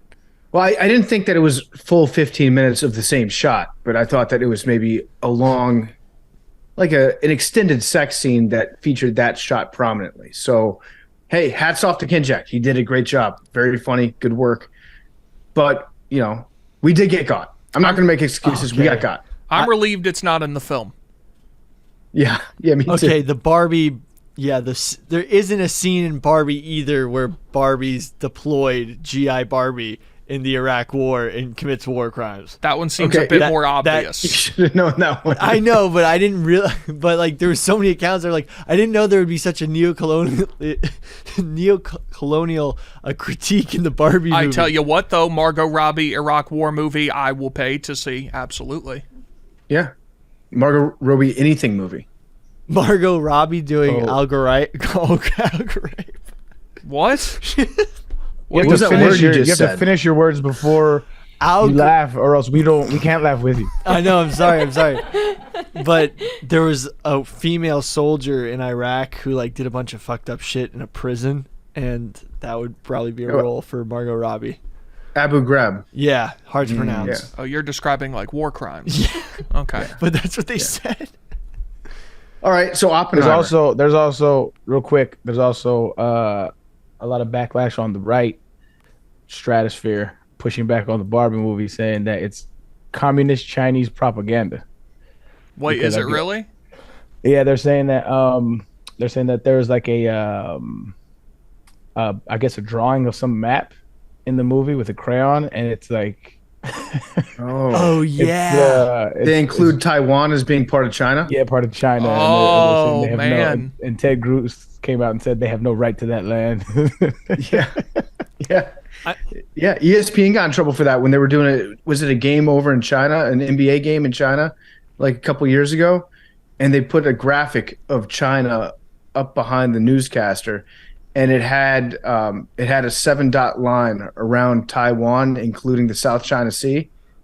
So the graphic just gave China exclusive fishing rights and shipping rights to the entire South China Sea on this map that was on ESPN. Well, yeah, LeBron phoned that one in. We got to make sure we keep ties right over there. I mean, the thing is, it's like $1 billion sway. So if they don't do that, they can't show the movie in China, and that's probably like $1 billion they're missing out on. It's like why John Cena apologized to the entire nation of China in Cantonese, I think. Yeah. Remember that? Because I think he said that Taiwan was a country, and he wanted to apologize to the entire country of China. Which one is Mandarin? Not the main language. Well, it's Mandarin, Cantonese. I don't know which one. There's a couple variations. Who does which one does the CCP like the most? I think Mandarin is the most common one. Yeah. Anyways, Oppenheimer. I'm going to go see it. I think a lot of people out there are going to go see it. Probably going to break some sort of record this weekend. But the story, probably not. The story behind the man and the entire Manhattan Project is actually fascinating. So we can get into it. The dude himself, Oppenheimer, was born in New York City, and he grew up kind of in a pretty well-to-do family. He was born April 22nd, 1904. Damn. And ever since he was a kid, he kind of demonstrated a strong proclivity towards physics, towards science, towards experimentation. And he actually went to a school in New York called the Ethical Society.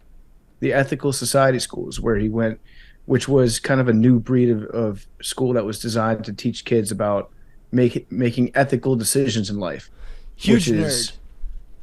Yeah, but it's kind of crazy that the guy that built a weapon that ended up being able to destroy all of mankind was taught from a young age at a place called the Ethical Society.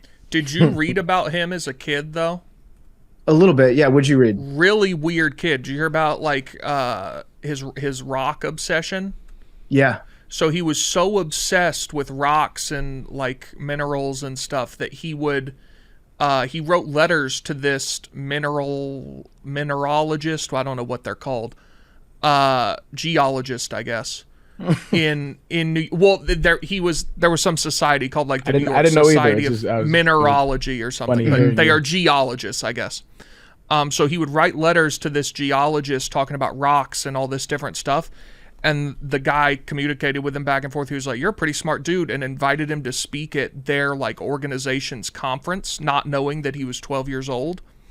And Oppenheimer told his dad, and he's like, "I don't really want to do this. Like, they're gonna like." They don't know I'm a kid. And his dad was like, "No, you should go do it. Like, they're impressed with you." And he showed up and everybody laughed at him.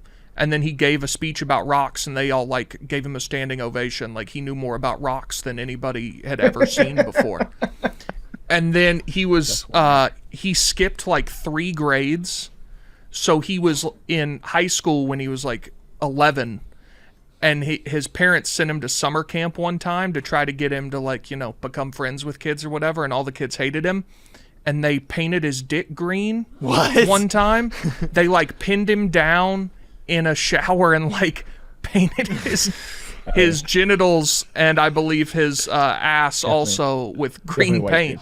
Talk about if there's ever been a better case for why hazing doesn't work, it's this.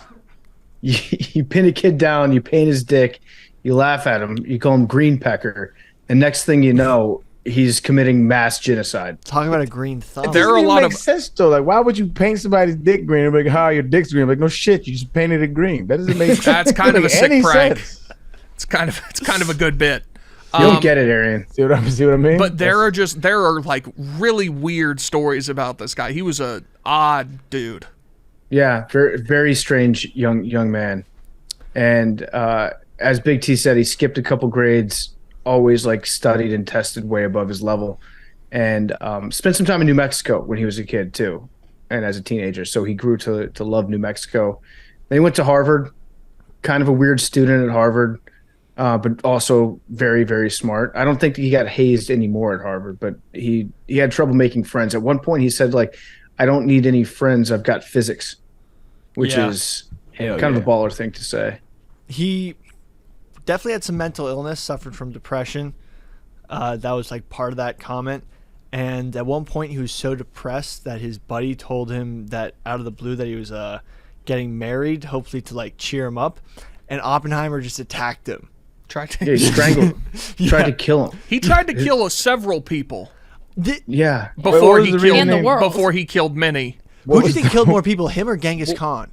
What was the reason that he strangled his friend that was getting married? I mean, I agree with the sentiment. He was really depressed, and his buddy was like, "Hey, I know what'll cheer you up. I'm getting married." And he was, I guess the reaction was, "Why would I be happy that you're happy?" All right, let me play devil's advocate here.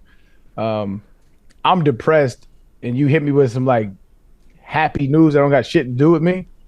It's like you rubbing it in. I think that's right. It also depends on how he said it. You know what I'm saying? Like you sitting there depressed, little depressed, Rocky Oppenheimer. He's all pissed off, and he's like, I mean, shit.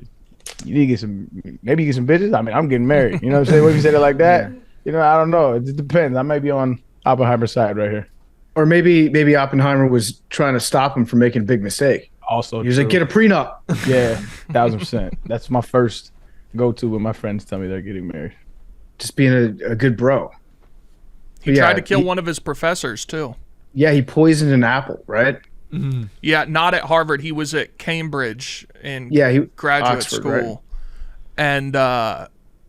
And one of his professors didn't like him very much, and he was never just able to get on his good side. And so Oppenheimer put some poison in an apple and left it on his desk.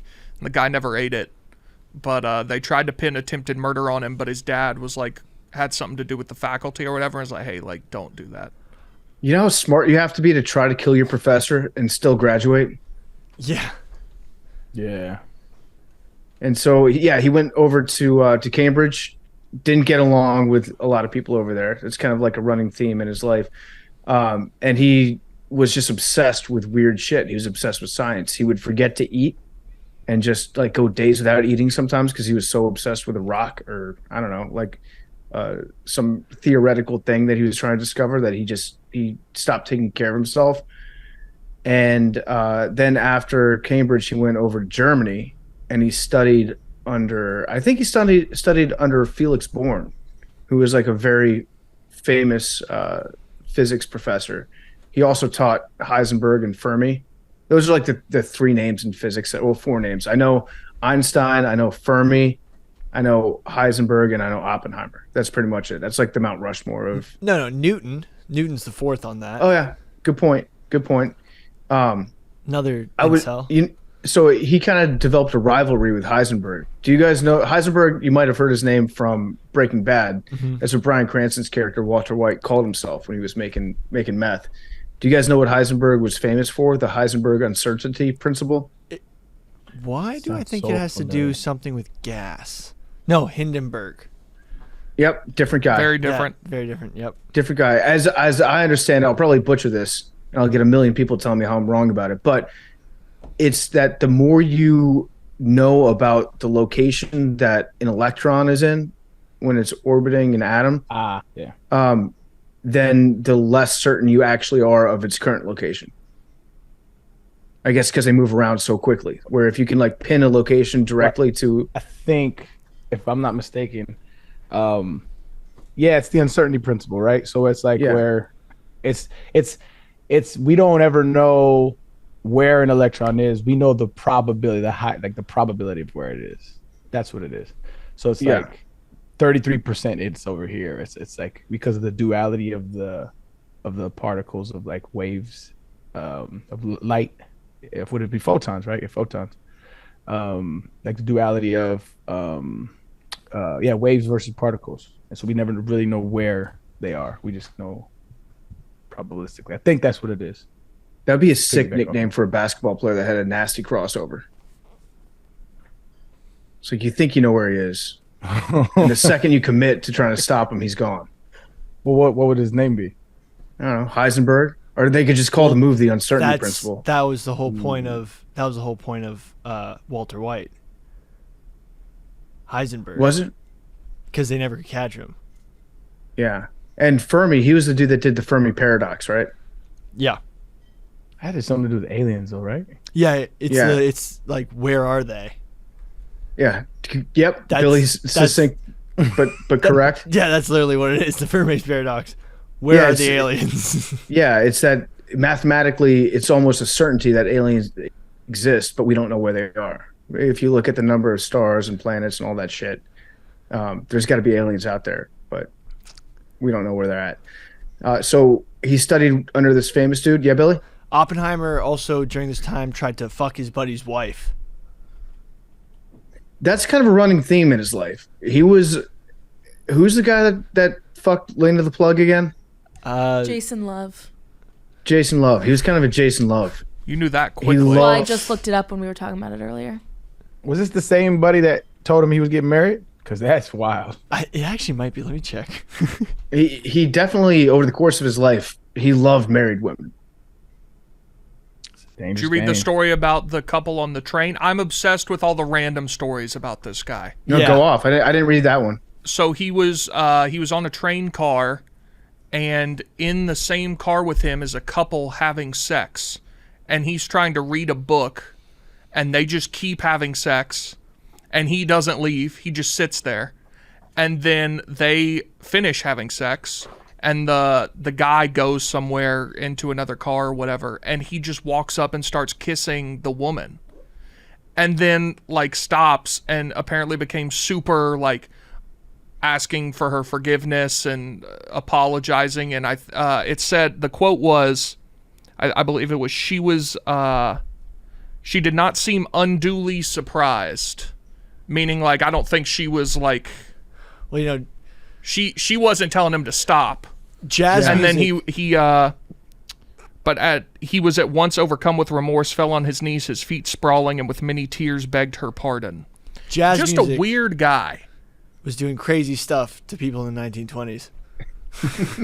Yeah, This is what they talked about when they're saying the radio is destroying society. he honestly, he gives off major incel vibes, doesn't he? But he was still, Nah, he was that's- still getting laid. he was fucking everyone. That's what I'm saying. Now he's trying to fuck his buddy's wife. You know what I'm saying? Like the homie. He had like 8 mistresses. He was probably a narcissist. Was he married? Yes. He did get married eventually, yeah. But if you skip like every grade, if you're advanced and you're, you know, by far the youngest person in your class, you probably do think that everybody else that's your age is dumb as shit, right? Yeah. Like you probably grow up thinking very highly of yourself. Well, I mean, wouldn't be wrong. Yeah, it's true. I mean, it's just Do you think levels ahead. Do you think he was so smart he was able to manipulate everyone around him? Yeah. I wonder how his social skills were though, because I know a lot of smart people that just be stupid, like can't function around people. You know what I I mean? think very poor from all the things I've read.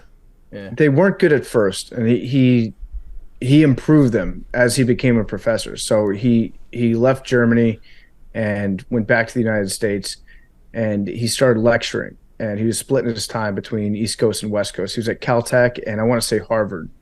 And so he was teaching at both schools. And at first, everybody hated his class because he was such a prick and he didn't know how to talk to people. And then he improved on that to the point where his students started to love him. So he did develop social skills later.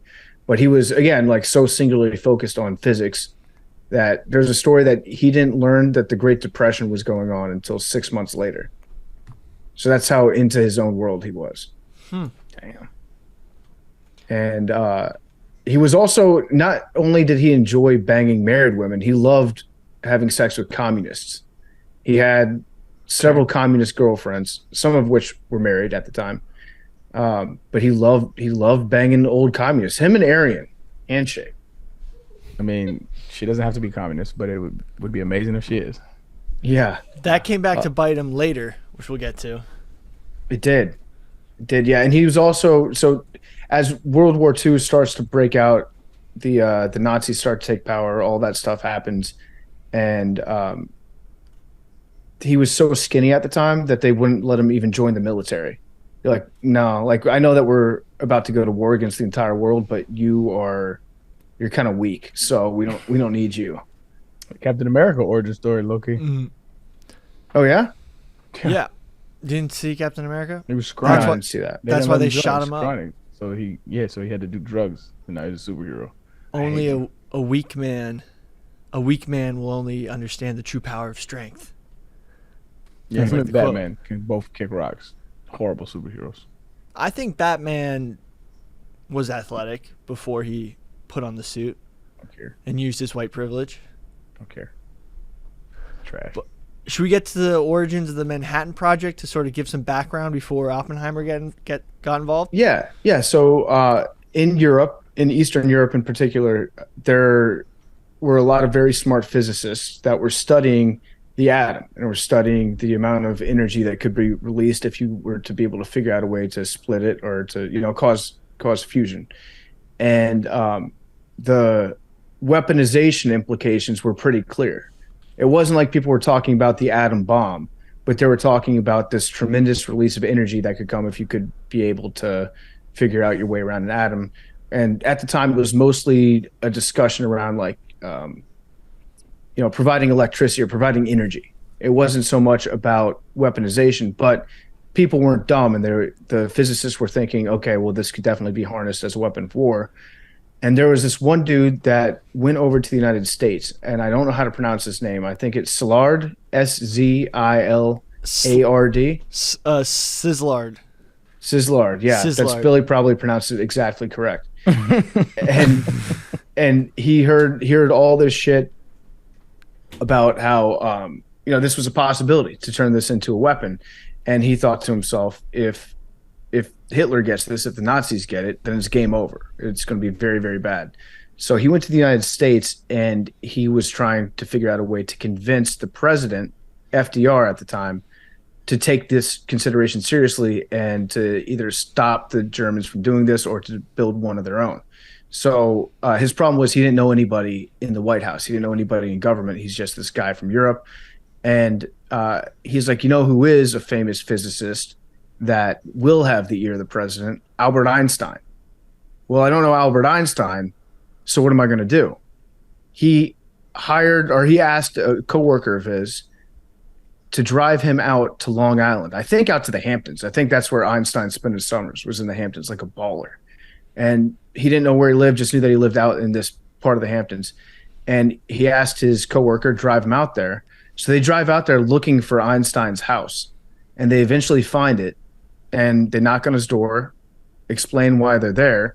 And Einstein's like, okay, we'll come in. Because Einstein didn't know that it was possible, because he didn't know the different advancements that they had made at the time. Einstein had always said that he didn't think that it was possible to build a bomb like this, until they sat down in his house and explained to him, here's the recent discoveries that we've made when it comes to uranium-235, which is the specific type of uranium that you can use to make a bomb.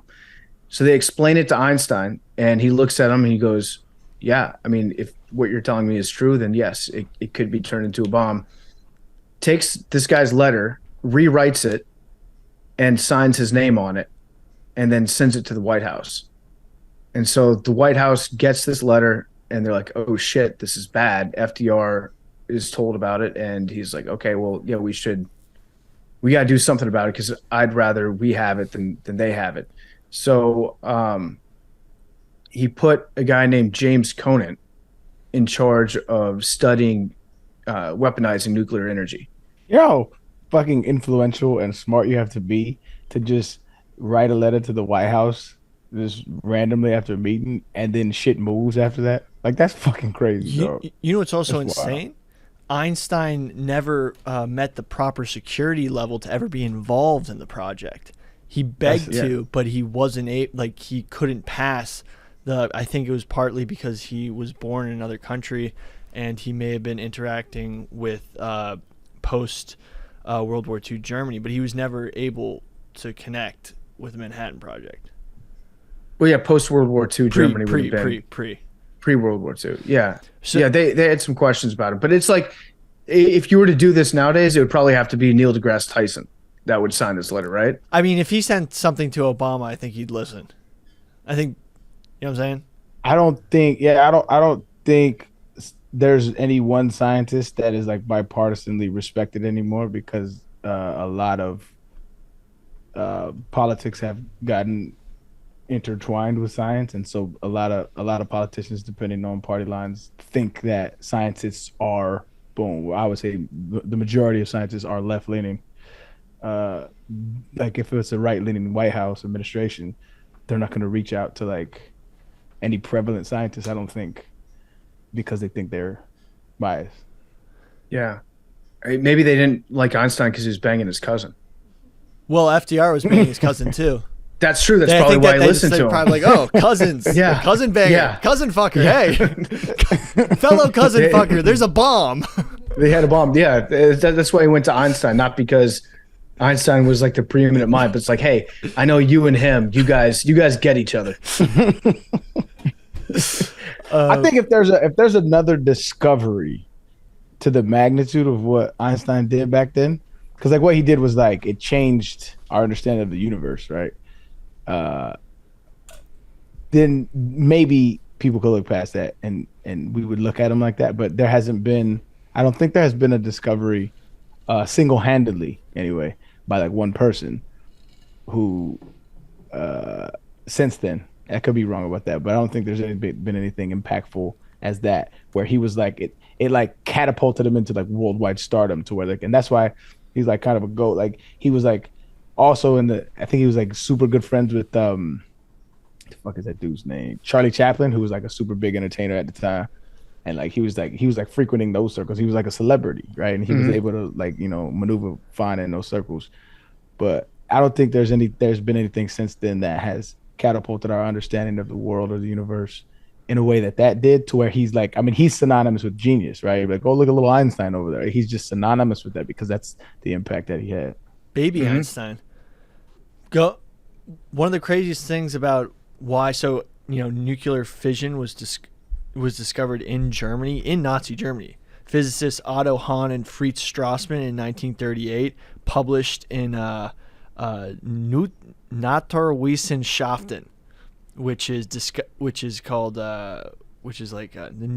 science of nature. They're like their journal. And the Nazis knew they had all this technology, but because of their anti-intellectual politics, all the physicists that would probably been able to help them develop the bomb fled the country. Even guys like Heisenberg, who weren't Jewish, were considered, they called them white Jews, who were Jewish acting intellectuals that just because they were smart and doing science meant that they could possibly be a threat to the regime. So they literally just played themselves with their own ideology and their ability to get to the point. Yeah, the Nazis didn't pursue it as aggressively as they could have because they were like, well, all these things are based on Jewish science. And so they thought that it was all fake. And it ended up being their undoing. Crazy. It's actually, there was a sultan. Oh, I'm going to get this wrong. There was a sultan during the Spanish Inquisition who would, and during the Spanish Inquisition, that 5 times fast. Well, all the Jewish people and non-Christians were being kicked out of Spain. He took them all in, and he was like, this is amazing. Like, the Spanish are idiots. The brain drain from doing this, I can't wait to get all these doctors and people who are very intelligent into my kingdom. I got to find the exact quote, but it's the exact same situation. Yeah. And so this dude, Conant, was put in charge of studying the idea that it could be turned into a weapon. And he knew Oppenheimer from college. And after, I think it was like a year or two, they determined, it is feasible to make an atomic weapon out of this. And so let's proceed with building this bomb. And they put this dude, Leslie Groves, in charge of it. Leslie Groves was in charge of the entire operation, not the science side, but the military and the project that went along with it. So he was in charge of intelligence, the scientists, the contractors that would be doing all the construction, all that stuff. He was in charge of it. And they decided to have like a 3-location setup. One was in the state of Washington. One was in New Mexico at Los Alamos. And then the other one was in Oak Ridge, Tennessee. Big T, what do you know about Oak Ridge? It's Knoxville. Yeah. Do you know about the history UT. there? Yeah, that's where most of the research was done for it.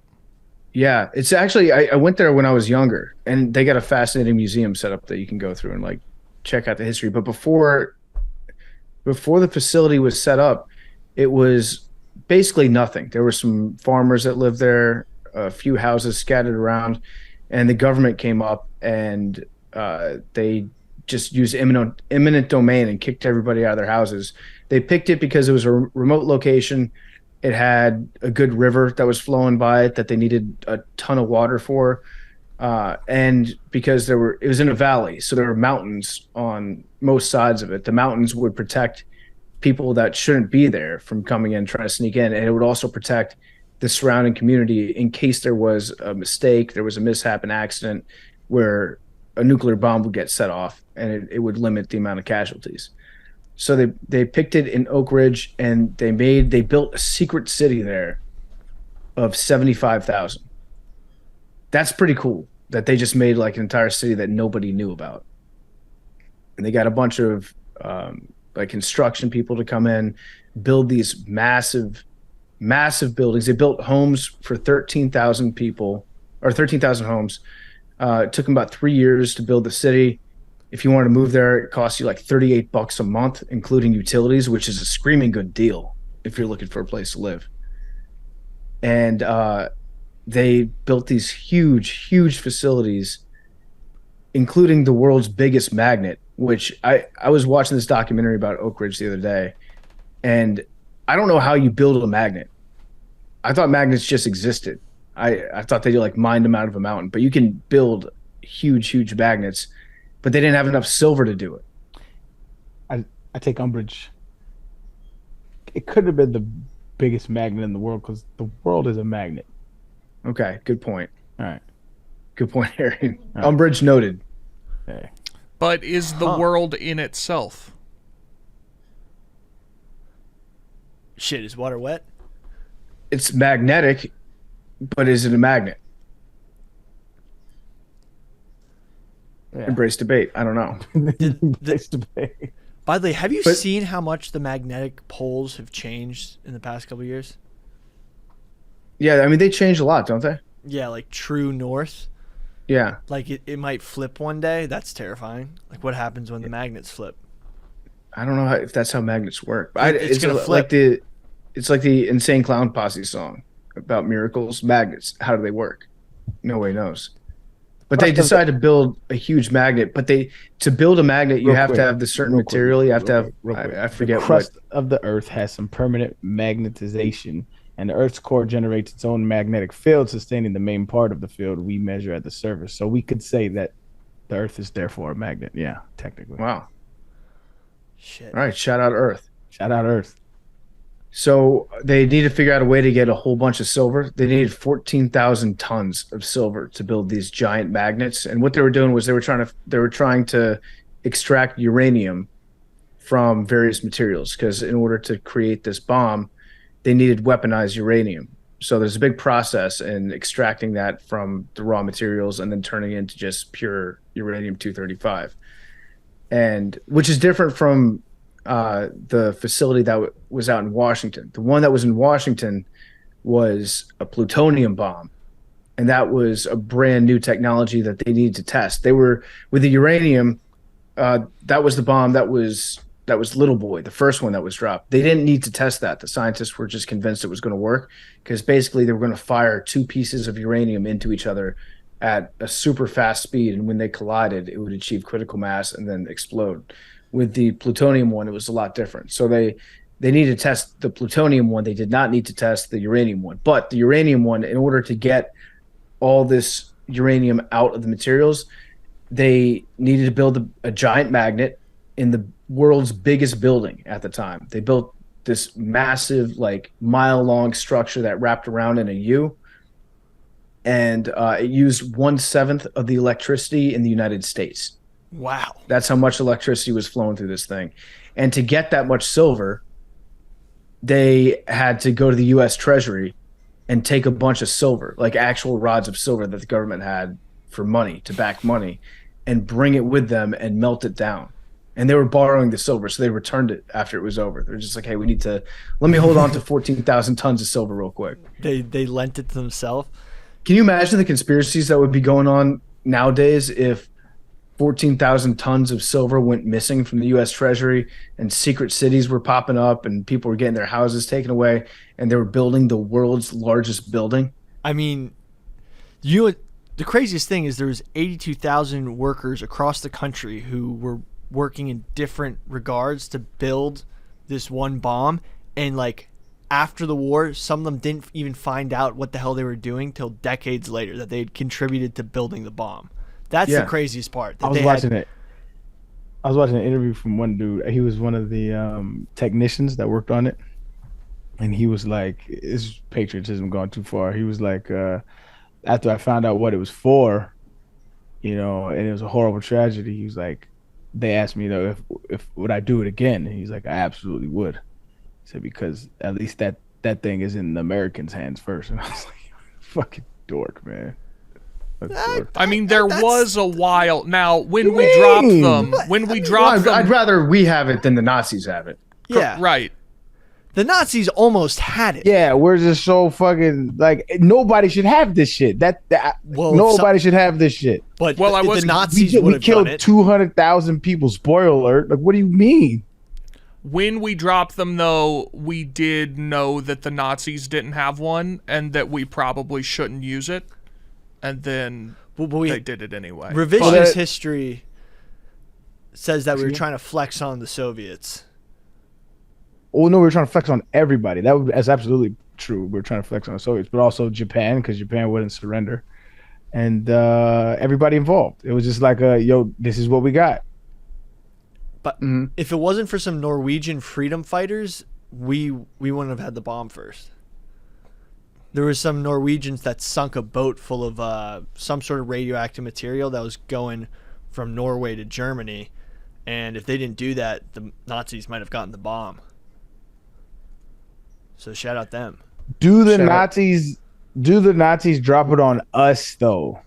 Yes. No, they drop it on Russia. Yeah, I don't think they would, because I think Russia was a little more. They drop it on Russia first, and then they'd 100% drop it on us. I don't think I was talking about first though. I don't think they drop it on us first. No, they definitely drop it on Russia. Russia beat the Nazis in World War II. Our invasion of D-Day, we pushed it back like 3 years. We kept telling Stalin, yeah, we're going to do it soon. Don't worry about it. We're going to invade. And Stalin got so mad at us because he was like, hey, we're losing millions of people. And so the Russians beat the Germans on the Eastern Front. And then we came in, we did take over France and push back on the Western Front and ended up helping the war effort from that standpoint. But it was, the Russians would have leveled Moscow for sure. It was American steel, British intelligence, and Russian blood. There you go. It's a good bumper sticker. Yeah. Or a good album name. So Billy was talking about the compartmentalization of the effort where people didn't know what they were doing. There's one story that's pretty funny. So one of the jobs that they had people do when it came to running these magnets that was pulling all this uranium out, it was a job where people would have to sit at a workstation and there would be a dial that would be in front of them that would go either to the left or to the right. And when it went too far to one side, somebody just had to turn a small knob to make the dial go back to the center. And so their job was to sit there, watch this needle, and then boom, left knob or right knob. They didn't know what the needle did. If you've seen the show Severance, it's a lot like their job at Severance, where they're just doing a mundane task for a mysterious reason that they don't get. And so they ended up hiring a bunch of high school girls to run these machines. And the U.S. Army, there were some in the Army at the time that were saying, why don't we have the scientists running these? It seems like a pretty important job. And they did a test, which is the high school girls doing this over a prolonged 8-hour period compared to a scientist doing it over a prolonged 8-hour period. And the high school girls beat the scientists. So they were actually better at that job than the physicists were. So there were they were called the Calutron girls. And so they spent a long time, I think like a year or so, trying to get as much uranium out of all this shit as they could. And they ended up with almost no uranium. It was a very inefficient process that they had with this giant building. So they had to figure out a different way to get uranium. And that was the biggest magnet I think that they'd ever built. And then the biggest building came after that, after they realized, well, we're not getting enough raw materials out, or we're not getting enough uranium out of this. We need to figure out a different way. That's when they built a building that was the size of I think it was 35,000 football fields. Whoa. Which is crazy. And they built all that to produce 100 pounds of uranium. And I just think it's funny that whenever people talk about big size of things, you always have to describe it in football fields. That's how we get it. Speaking of football fields, Chicago, they built 2 football fields at Chicago just to hide the metallurgical laboratory during the project, to hide it under. So I think it was still a D3 program at the time. That should raise some red flags for Germany, program. Getting two football fields for a D3 program. It's these guys suck. Why are they getting 2 football fields? Fresh. What's going on? That's probably what that that sphere in Las Vegas is hiding something. What's inside? We don't know. James Dolan's building something in there. So after a couple years, maybe it was like a year, when they came up with this new process to find the uranium, they had enough finally. They had 100 pounds of uranium, and they took it to Los Alamos, which is where Oppenheimer got recruited to run the entire laboratory out in the desert. So he hired a shitload of scientists to come work with him. It ended up turning into a very, very, like a much bigger town than they had originally thought, because after word got out that they were working on some very exciting stuff, scientists from all over the United States wanted to come and be a part of this, even though it was in the middle of nowhere. It just became kind of like it's like the Silicon Valley of the 1940s. So Oppenheimer, he ran it, and he was also banging married women left and right, banging some commies. And they ended up testing Little Boy, or excuse me, they ended up testing Fat Man. And they had 2 plutonium bombs, one of which was Fat Man, and the other which I forget what the name of it was. So they set up this giant tower out in the desert, and they get ready for the test. And the scientists didn't know what was going to happen once they ignited the bomb, because there's a chain reaction of all these atoms exploding each other all around it. They thought that there was a possibility that the bomb could set the entire atmosphere on fire and just destroy the world when they tested it.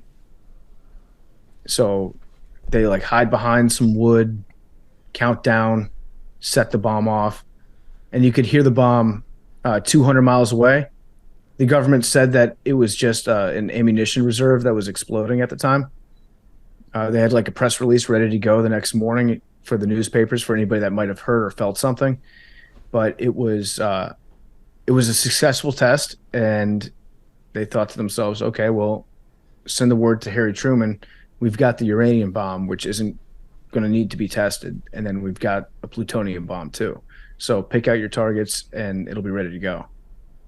Wow. But yeah, what else did you guys read about Los Alamos? Funny thing about, there was a fictional story called Deadline that was written in 1944 by American writer Cleve Cartmill that was just described a secret atomic bomb with some detail, and that it was being developed, and it was just a fictional story that had some like pretty like stuff that you wouldn't know if you weren't in the Manhattan Project. So the FBI visited him and was like, what the hell? Why are you writing about a secret bomb being developed? Do you have any unclassified information? Are you like talking to anyone in the program? Because we need to know, it's a matter of national security. And he was like, no, I just have been using technical stuff I saw from papers that was released from before the war and stuff. But also, you do want to check, because every major physicist in the country has changed their mailing address to Los Alamos. Yeah. And they were like, oh shit, like they'd like changed, because basically they'd all had to move there and gotten mail redirected. And for some reason he was trying to consult with various physicists while writing the book to like see what they thought of his fiction, and all of the mail got forwarded to Los Alamos. So he helped show like that there was sort of a you could see, if you were sending all the best physicists to consult on your fictional story, if all your mail was getting bounced to Los Alamos, you could connect some dots. Yeah. They lived in like dorms there and had parties and stuff. Yeah. And Oppenheimer would drink, it was like pure ethanol mixed with pineapple juice. That was his drink that he liked. That's insane. Yeah. So like moonshine, like actual moonshine. Yeah. Crazy times. And if you were Oppenheimer, you probably want to take your mind off. Well, you're probably insane anyways, but you probably want to take your mind off some of the implications of what you're actually doing. But the prevailing wisdom was that the homeland invasion of Japan, if we wanted to end the war, we would have to go to Japan, fight them on their own turf, kill their government. And people thought that was going to be like an insanely bloody battle, big cost of life, very expensive in terms of both money and lives that were going to be lost. There's some debate though about whether or not we actually needed to invade Japan. There's some people who are now thinking that Operation Downfall was purposely described as like bad, like negative. Like Operation Downfall doesn't sound good for anybody. Like downfall, like all negative wording. Like it doesn't sound something like Desert Storm or like something cool that we're gonna successfully do.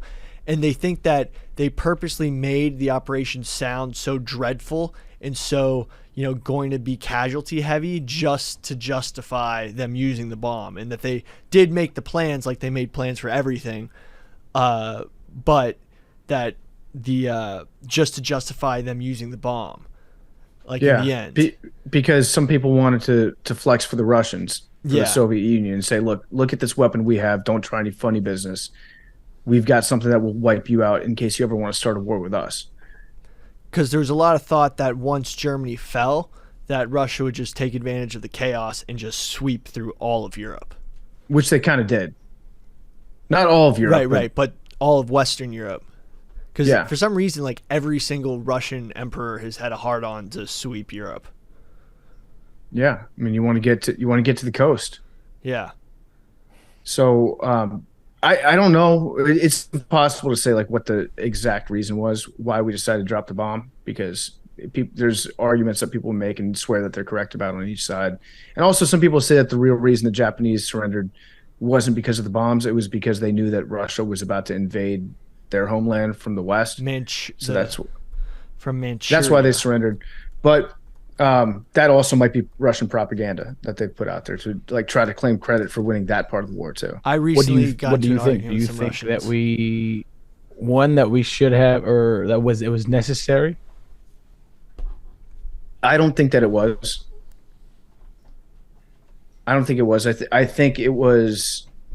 If you look at the probability of humans destroying ourselves with atomic weapons at some point in our future,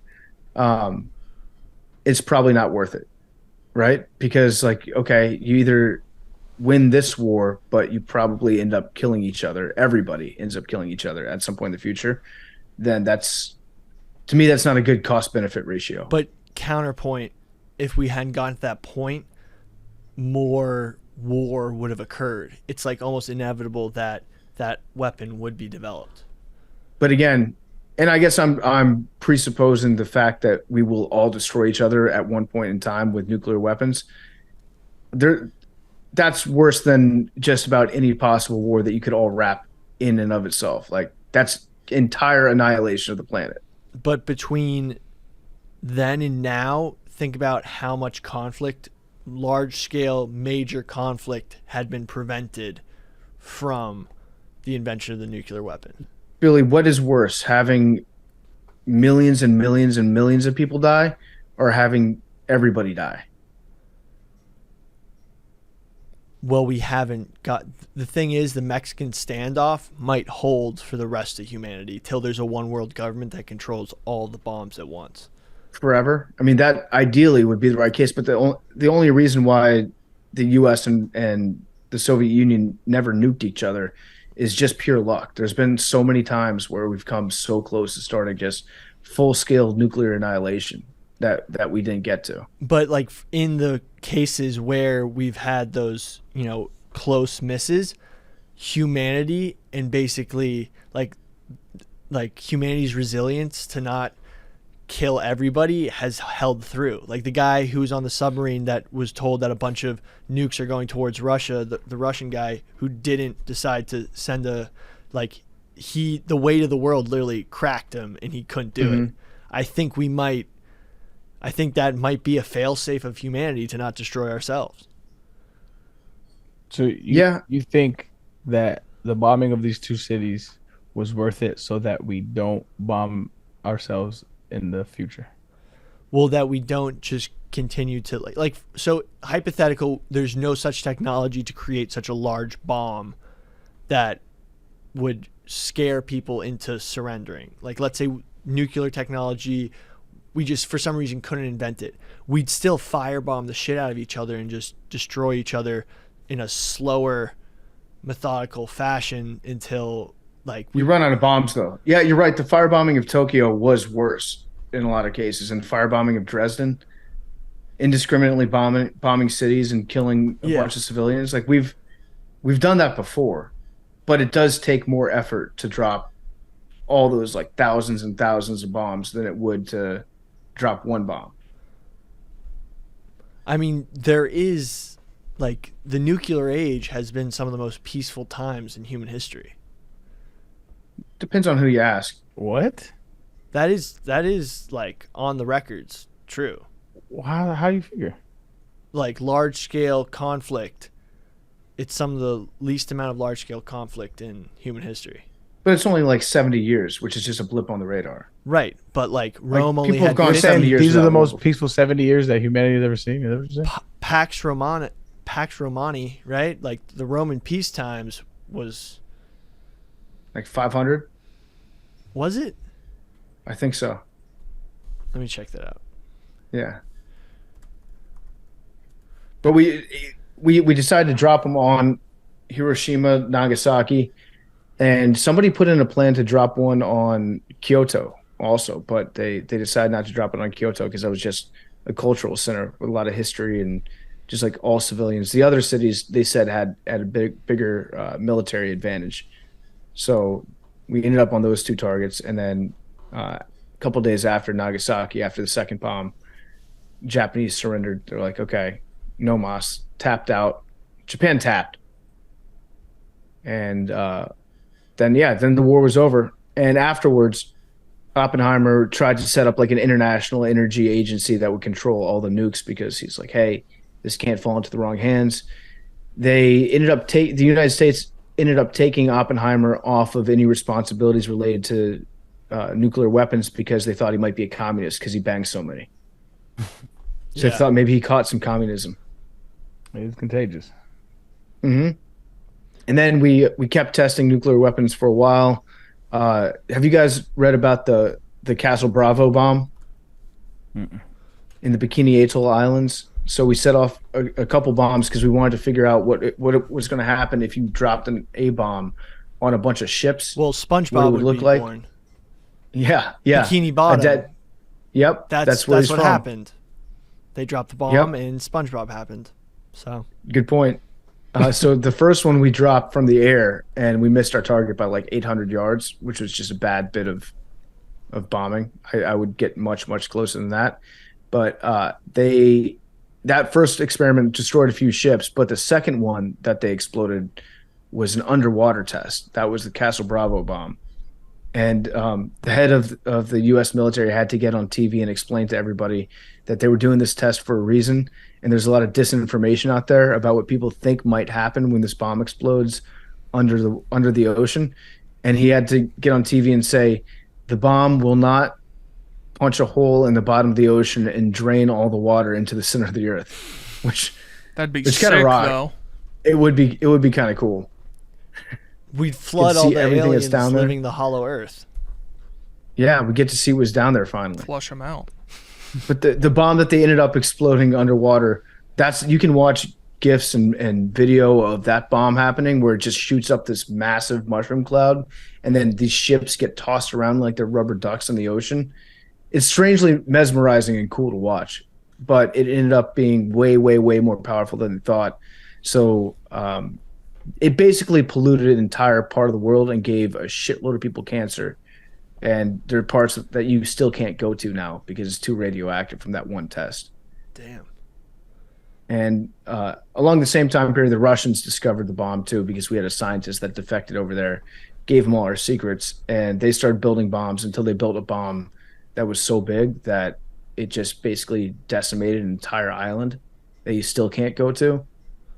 And they said, okay, there's no way to test any bigger bombs than this. It was the Tsar bomb. The Tsar bomb. Yeah. Tsar bomb's insane. Which is like hundreds and hundreds of times more powerful than the one that was at Hiroshima. Dude, the Tsar The irony is these bombs when they explode, it's fucking beautiful. Yeah. I just watched the underwater one. It looks sick. It is, yeah. I mean, have any of you guys taken any M80s and like thrown them in lakes or anything during July 4th? Yeah, blowing stuff up is Yeah, fun. it's so cool. like that is insane. Yeah. Do you think when Oppenheimer saw the bomb explode for the first time, he was like, "This is sick"? You know what's really fun? Probably. Never mind. He did say the quote from ancient Sanskrit, "Now I become death, destroyer of worlds." I wanted to talk about that. Yes, and you remember our guy who came on with the same name as the actor in Succession, Professor Brian Cox. Mm-hmm. That facility in Switzerland, they have like a statue to that god, and they do some weird.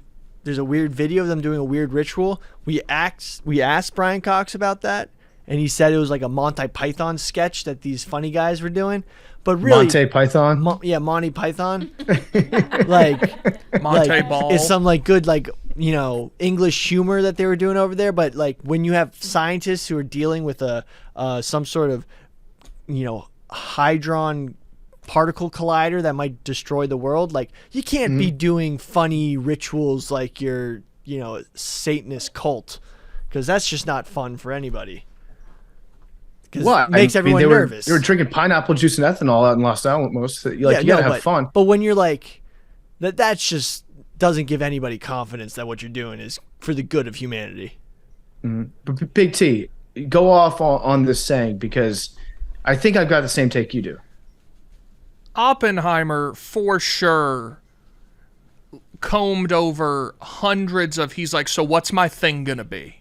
Yeah. And he came across that one. He's like, oh, people will remember this one. This is, and he made sure. Hey guys, come here. I want to tell y'all something. I want to say something. Hey guys, I am become death. And like he wanted to make sure that everybody heard him and everybody knew that was his little catchphrase. Now, it was cringe. It's cringe. It is cringe. It was a try hard move. He probably walked around to multiple people and said it to different people, just in case. Yeah. Did you hear that? I often wonder that shit about history in general, about because a lot of like the prestigious shit that we remember or read about or whatever, like it's probably didn't go down like that, or like people during were like, "The fuck are you talking about, dog? Like, shut up." I feel like everything was much more serious. Like you knew you were going. And that's why I don't think so. And that's what I don't. He was probably banging a commie, and he nutted, and he goes, "Now I am become death, destroyer of worlds." Right after, she's like, "That's good. You should write that down."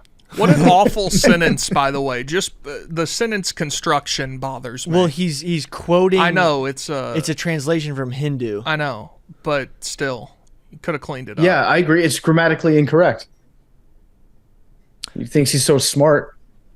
I mean, I think it was much more serious back then, like day-to-day life. I don't think there was much funny stuff when there was such more. What are you talking about? You think nobody laughed in the 40s? No, everybody just walked around like mad as like when you're crack jokes. No, because the thing is when you're in that's close y'all's bad reading of back then. No, but if you're in close majority proximity of people didn't give a shit about any of this is going on, and they just was going about their day-to-day life. I think they go to weekends, playing cars, going to flappers. You know what I'm saying? No, but that was the Roaring 20s. That was the Roaring 20s. The Roaring 20s, it wasn't funny anymore. There was a war going on. Like everybody was like they were definitely. Were you alive during the Iraq War? Yes. How much did you pay attention to that shit? I think post 9/11 wasn't as funny as it was now. I think there was definitely a different, like when it just happened. And like a couple months after it happened. People were still fucking around, but it was still like, we got to get the terrorists. Like that was your side of the aisle. We didn't give a shit. I could tell you, there's a little, bro. People give a fuck like about what happens today daily. Like nobody gives a fuck about that shit. Nobody cared back then either, though. George Bush goes, "We're gonna find these terrorists. Now watch this drive." Top 10 clip in the history of America. Even that's still. A quote. Oppenheimer could learn a thing or two from George W. That's how you get a quote off. No, but he's standing out in Alamogordo, New Mexico. The plutonium bomb goes off, and then he's got TaylorMade in his hand, and he turns to the press corps. Now watch this drive. And by the way, he striped it down the fairway. Yeah. Bombed. Bombed. But because, like, for example, when he filmed that video, he probably was being told, you have to show up for this thing. Like, it's going to be at 2:00. It's a whole big taping. And that probably doesn't happen that much back then because media, like, look, I hop on a microphone and talking to a camera, and there's so many people who can do that we have like time to fuck around and like cut something. But he probably was like, I have to get on there and say something meaningful because this is probably my one chance. So he prepared something. Yeah, that's cringe. Yeah, but now we look back at cringe, and now he's like all of his physicist friends are like, people had any fun and they were just totally consumed with the war? Like, what are you saying? Of course they had fun when they like put in their 12 hours trying to beat the Nazis after they beat the Nazis, and they drank all the time. So I'm not talking about just people in society. People people in society did not give a fuck like that. I promise. I think he gave a fuck. I think he definitely, after putting in his tons of hours of not sleeping, trying to develop a bomb to win the war. But you said people in general, like, life was more serious and nobody had fun. That's not exactly what I said. I think they took large events and like global issues a little more seriously than we do because it affected their day to day. Like when you're getting you're getting rationed, and especially in England, keep calm and carry on. They had good like English humor about it, but they still, when your life is way more affected by world events, you're going to take stuff more seriously. Yeah, if there's a war going on in your country. About World War II, it's based on what you've seen in like newsreels. United States at war, and then a bunch of people like go, like a bunch of kids like going signing up for basic training, a bunch of women in their victory gardens like growing vegetables and shit. No, like that's what the highlights on the news were, but people were dicking around. No, of course they were dicking around, but they were taking the stuff they had to take seriously, they took seriously. So like when my grandma talks about them doing bombing drills in her school when she was like little, like they weren't fucking around during the bombing They took drills. those as seriously as you took your fire drills. They were fucking around during those drills. I guarantee it, dog. Nobody cared. We have active shooter drills in schools right now. You think kids aren't fucking around with each other? I know, but like slap boxing in the bathroom. I think you're just looking at history in this like very narrow view. Like humans were one track minded. No, of course they fucked around. Of course they fucked around. But like, humans, Billy, humans are humans. They have been joking and fucking around since the beginning, and they're gonna continue to do the same thing. I'm just saying. Humor is how people cope. I don't think when he was making that sentence, he was fucking around. I think he was taking his time in front of the camera seriously, talking about. Oh, that's a goalpost shift. That's not what we're talking about. That's what I've been saying the whole time. I don't think that at all. I think Oppenheimer definitely fucked around, but he definitely was taking his time in front of the camera seriously. Which is more cringe. Yeah. Just drop the bomb, dude. I think we look back. It's like, hey, Big T, it's like, remember when Stanton hit his first home run as a Yankee and John Sterling had a call ready for it, and he goes, Giancarlo non si può de parlo. Like he had an Italian phrase that was ready, and everybody was like, what was that? That sucked. For a guy who sat down trying to figure out the exact right thing to say when Stanton hit his first home run. For a guy who 2 years prior was named Mike. Yeah. There's been a lot of those, like, and you can tell when it's not off the cuff, and he like they had been plotting in the hotel room for weeks. They knew they were going to broadcast this certain game, and they try to correlate it. It's a little cringy. I feel what you said. By the way, that's Oppenheimer. I have a quick stat regarding the current post-war peacetime. Quick stat. Go. It's actually a big stat. Quick stat. Between 1823 and 1939, there were 19 large wars with major conflicts occurring every 6.2 years. Between 1914 and 1939, which is about the first two world wars, 10 large wars erupted, one every 2.7 years. In the long peace between 1940 to 2003 post-war period, there were only 5 large wars, about one every 12.8 years. So it's kind of been statistically less violent than previous centuries. Okay, but because of large wars, there were only 2 superpowers, so there weren't as many other large wars that could have happened unless it was us against Soviet Union. Right. Thus, yeah, I mean, listen. Wait. Don't. I think that's an incorrect way of looking at it. Look at death tolls. I don't think, and you have to look at it proportionally as well. But I think you look at death tolls. You don't look at just how many wars there have been. Right, but proportionally, I think the more the population were involved in wartime pre the 1945 peace. 1945 peace. Peacetime. I still think it's a small blip on the map. Right. The Pax Romanum was 200 years. 200 years. Okay. So, but just want to. It has brought a new age. Like, we have gotten to the point where, like, countries, like they don't fuck with us. Right, but like humanity has progressed so much from the invention of the nuclear bomb and the I reject that shit wholeheartedly. With you don't think in we've made soul. huge advances? I don't give a fuck. Huge advances You tell in that to the medical 200,000 science? people that were just going grocery shopping and died, and you saying like it was for some fucking noble cause that we wasn't going to kill people later. Like, fuck that shit. Like, what you talking about, yo? If you lost a family member in that shit, you wouldn't be saying this shit. I reject that shit with everything in me, dog. Fuck. And also, Billy, you've been the most scared person here of World War III breaking out because of the Ukraine-Russia thing. Right. And the implications that would surround that. Right. But like a NATO, but we can't rewrite, a NATO against we can't rewrite Russia history. campaign. We can't rewrite. I know, history. but I'm saying that because we have these weapons, that's why you're scared of World War III breaking out. Right, but also you can't stop the march of. You can't stop progressing. But we're saying, like, is it worth it to have done this in the past?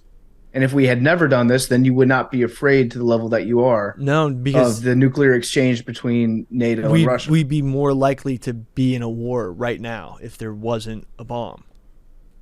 But the war that would result from an atomic bomb and multiple atomic exchanges would be hundreds and hundreds and hundreds of times worse than a normal war. Russia would have already steamrolled all of Europe if it wasn't scared of us nuking them. So, I don't know if that's true because they couldn't steamroll Ukraine. Well, they wouldn't have done a military. They would have done a full-on blitzkrieg instead of a military operation. I don't know. I don't know if you can like prove that or not. But also they would have gone after NATO countries because Article 5 wouldn't be so catastrophic. Article 5 wouldn't result in a nuclear strike. Well, now you're just arguing allyship. People have always invaded or not invaded depending on who got the back of who. But Bill, you've also argued that Article 5 is dumb and that we shouldn't pay attention to it because it could result. Because you're afraid I never of it. said that. You're afraid of it resulting in a nuclear exchange between NATO and Russia. Right. That's why if like Russia would invade like Poland or someone and invoke Article 5, that would be bad. Yeah, but you're arguing both sides of it. You're saying that. Yes, because I have balanced intuition and I know that there's benefits and cons to both arguments. Well, there's definitely benefits and cons to both. I'm just saying like which one is worse. I don't know. I don't know if it's been a good thing. It helped us win World War II, which is good. That's a good thing. It's kept some peace, which is also a good thing. But also it could destroy the entire world, which is a bad thing. Probably a worse thing than us not winning World War II in the same way that we did. Now, this is going to sound like a out there argument, but I don't doubt it. Chernobyl. Yeah. The Chernobyl zone has recovered way better than anyone would have thought back when it originally happened. Well, it could have been a lot worse. There were some things that they did to take care of it at the last minute that ended up saving basically all of Europe from getting fucked. Right. And there's people living in the restricted zone right now.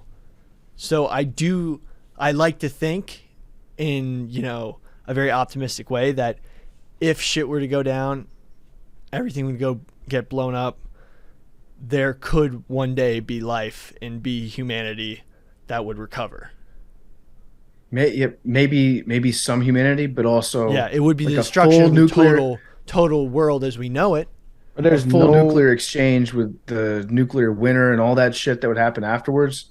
It's insane to me that is even plausible in your brain.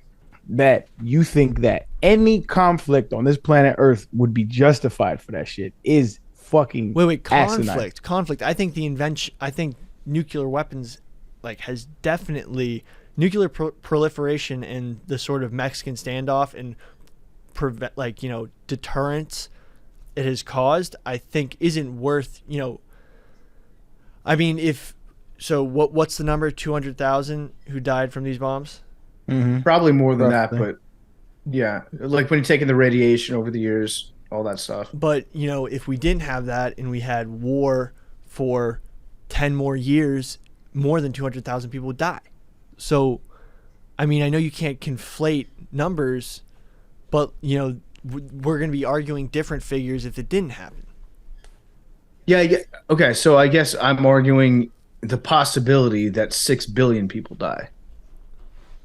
That's also weighing into my figures. But that's a hypothetical number.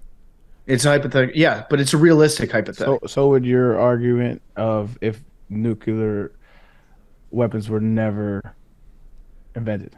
Also, would also be hypothetical. The thing is, nuclear weapons never being invented.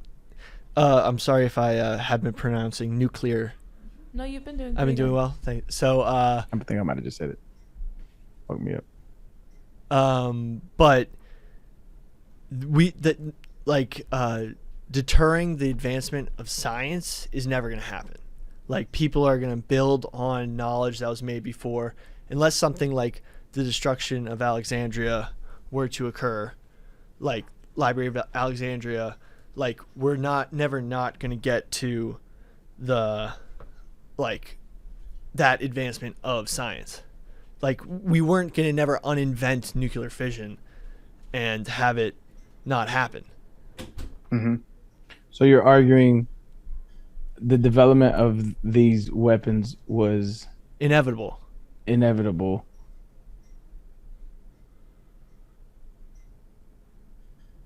I guess the question would be, do you... I get what Billy's saying. Do you think that if we don't drop those bombs, someone else does over the course of the last 80 years at any point? That's the chess game that we've been playing for I don't know how long. My argument is I'm anti-war and I'm a human being. Like, I'm anti-war. So all of these, there isn't a conflict on this earth that can justify dropping those on innocent civilians, in my opinion. Not one. I agree with you in that it was bad. I wish it never happened. I wish it never happened. I agree with you from that point. I don't think you necessarily do, because what you're then saying is it happened is what it is, and I'm kind of glad that it did, because ... all your reasons. You know what? It's like when people always tell me, like, I've heard this argument before from Christians, from black Christians. I've heard this before. If it wasn't for slavery, I would have never found Christianity. And I'm like, yo, you are a fucking moron. And I'm not saying you, I'm saying that argument is moronic. But that is the reasoning that I'm hearing. You're saying it was justified because in your mind, later on, it has a possibility of deterring more killing and more war. If I'm hearing you correctly. I mean, think about how our society has, like, remember. Am I hearing you correctly? I mean, look, would I ever want 200,000 Nigga, people to just die? answer No. the question. Why are you doing all this? I'm trying to say, are you hearing that I'm sort of glad it happened in a perverse way? No, that's not what I'm not trying to pin you on that. I'm saying that you are justifying its creation because you're saying the ends justify the means. You're saying Machiavellian. It was worth it in the long run because there was going to be death and war anyway. That's what you're saying. I think if you look if I'm hearing you correctly, if you look at the post-war progression of humanity since then, I think there has been great leaps and bounds. I think a pre-nuclear world was a much harsher, much more violent world where, like, if you look at it, men beat their wives, men get trained to be killers to fight in land wars. I did not see that coming. I was on the cusp of, like, understanding what you're saying. But it was a much. No, but it was a much more violent place. Are you? Come on, like, I just want you to think through your arguments now. Now it's just funny. I think the post-nuclear world. There is not a man on this earth that does not beat his wife because of nuclear weapons. No, but actually, this is a really strange. There's a really. What are you talking about? No, there was basically. Bitch, I would smack the shit out of you. Lucky we got that bomb. Oppenheimer. I know, this is the crazy thing. I made this argument once earlier in the show, like, and I keep thinking about this. Like, if it wasn't for nuclear weapons, like men became useless because nuclear weapons were invented. Okay, because you need a 2-week internet detox. No. Stop Hear him, me John, out, because tell you people this. remember. People will remember I said this.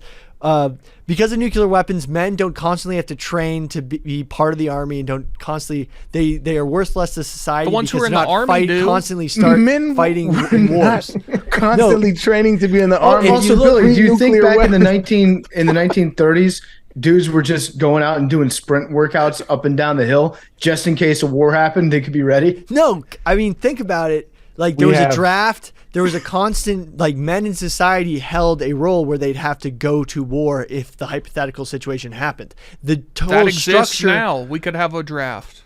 Right, but we have enough of a standing army that we would at this point we would never get drafted because You of hope. our large. Right. You hope, but if you think about like European societies throughout pre-war, they were constantly at war with each other.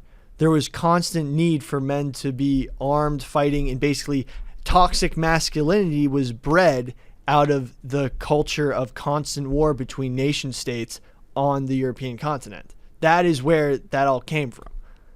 That's where toxic masculinity came from? Yeah, if you date back, why do you have to be, What is toxic masculinity? Maybe that's the broader question. I actually read like post there was some article I once read in college that was written by like one of my classmates. That was like the post-nuclear world has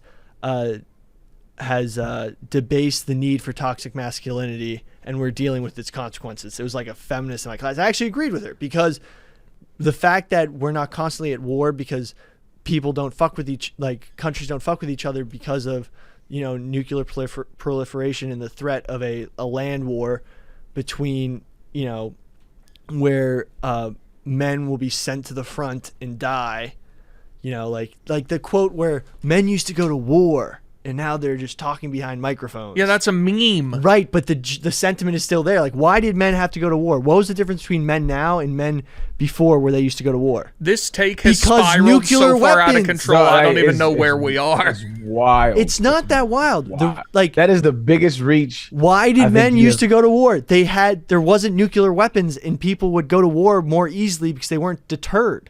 People still go to war. Yeah, What there's are you still talking wars. about? There's still Right, but wars. in Western society, there hasn't been as many wars post-nuclear. Yeah, post the bomb, there hasn't been as many wars in Western society, and that's why there's this sort of like, you know what I'm saying?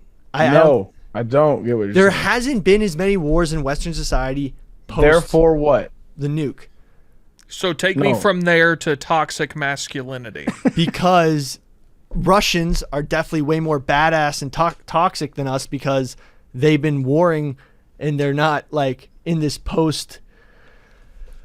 If you like,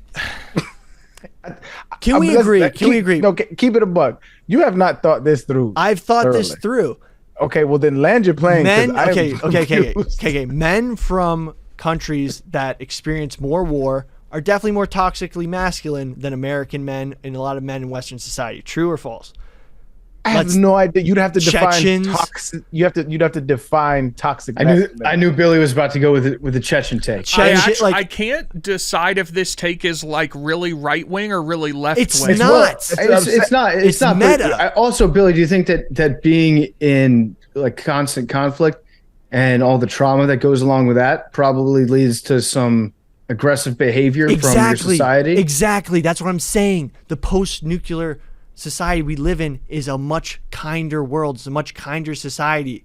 And that is the benefit from this post-nuclear world. There's a lot of people whose parents weren't killed by bombs, is what you're saying? That's such a reach because what you're doing is you're taking the advancements of social justice and only possible in a the post-nuclear movements world. of feminism and all of these things. You're taking all of these, like, I would say hundreds of variables, and you're saying because nuclear weapons. wait. I think if there's a lot of people that would argue that the post-nuclear world has been totally more progressive, and it has been able to be that way because we haven't been under constant pressure of conflict with other nations. Okay, you just said Insane. that's only possible since. What about like the women's suffrage movement in the 1920s? I think that's a much slower move of progression. Since then, we've had. If you can't agree that the past 70 years is it that since World War II that we haven't had an exponentially faster progression in social and science and everything, then But why? Not definitely not. I wouldn't say science. But that's not necessarily correlated to the atomic bomb. the atomic bomb revolutionized the world in social, political, 1,000 aspects that you can't. But why? But you're isolating it into this one thing. But like, there's so many other things that happened in like civil rights movement, like that was coupled with LGBT. A lot of progress in that, in those circles, like women's rights, like all of these things. I guess I'm just struggling to hear what your point is. And let me just clarify really quick, because you've been everywhere. So you're saying because of the advancement of that weapon, that men don't have to constantly train for war. Okay, I'm trying to hear what you. Right. When you say, that's what I heard. Men always have to be constantly training for war. That's what you said. I'm saying that the post nuclear society, Western society, is a much kinder place, a much more progressive place, because in places that aren't, almost unified by proliferation of the threat of everyone nuking each other, like our ability to spread democracy across the world, oh my God, has been a result of our development of the nuclear bomb. Would you argue with that? Because our ability to spread them. No, we've been imperializing nations since the onset of this nation. Right. But because we became the top dog, have the big bombs, we're able to spread democracy using our influence. Two democracies have never really gone to war with each other. So we've prevented wars from happening by increasing trade. Countries that trade with each other are less likely to go to war with each other. They practice similar, progressive democracy, and sort of, people are able to choose their own leaders. Because there's less war in those areas, we build kinder societies, as opposed to areas that have dictatorships, have differing authoritarian regimes that end up going to war with each other a lot, causing their populace and their culture to be much harder, less progressive, more conservative, and, don't have a lot of the wouldn't allow a lot of the progressive movements that we have in our Western society in theirs. Like, for example, there's a lot of places that don't have the social justice movements that America's has, and one of those reasons is because we are a post-war democracy that has been a kinder nation because of what we've been through. We're a powerful nation. Because of those bombs, we are a powerful nation that has been able to have social progressive, because we are at our core kinder from our lack of constant turmoil, as opposed to Chechnya. I don't think it's a question of kinder. I don't think kinder is right. I think it's the U.S. hasn't had to go into like a massive world war since World War II because of nuclear deterrence. I think that's probably a fact. Right. You linking social progress. I'm sorry. Go ahead, PLZ. No, I was just saying, like, we've been able to. I think Billy's not like far off in the fact that we haven't been to war. Like, yes, there was Iraq, there was Vietnam. Those definitely created their own set of problems. So it's not like we've been totally peaceful.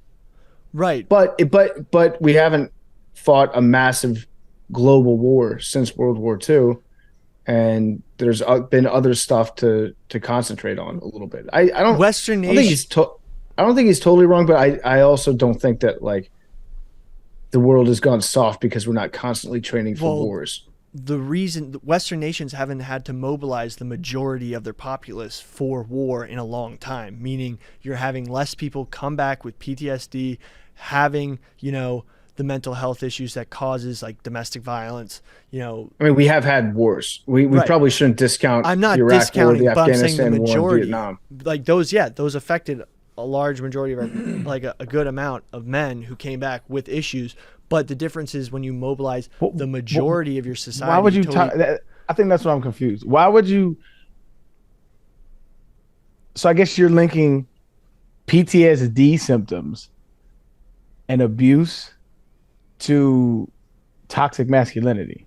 I think there's many people who do that. Wait. Abuse to toxic masculinity, PTSD, I think is dealt with PTSD can cause, like. That's why I asked you to define toxic masculinity because, and you haven't done it because you said originally the claim was, people don't fight wars or no. What did you say? Something about people don't beat they don't beat their wives or something like that because and it was because of the nuclear bomb. But you'd have to define toxic masculinity because I'm unsure what you think it is. Basically,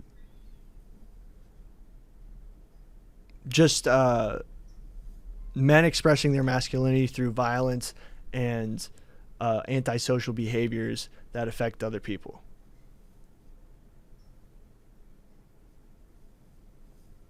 And you're saying that's on the decline because of the nuclear weapons we have? I think if you went to 1940 and took a bunch of dudes, that they would be more violent, more racist, more sexist, more closed-minded than a random group of dudes right now. If you took a group of people from 1960 to now, they would be all of those Absolutely, things too. That's and we progressed from that time.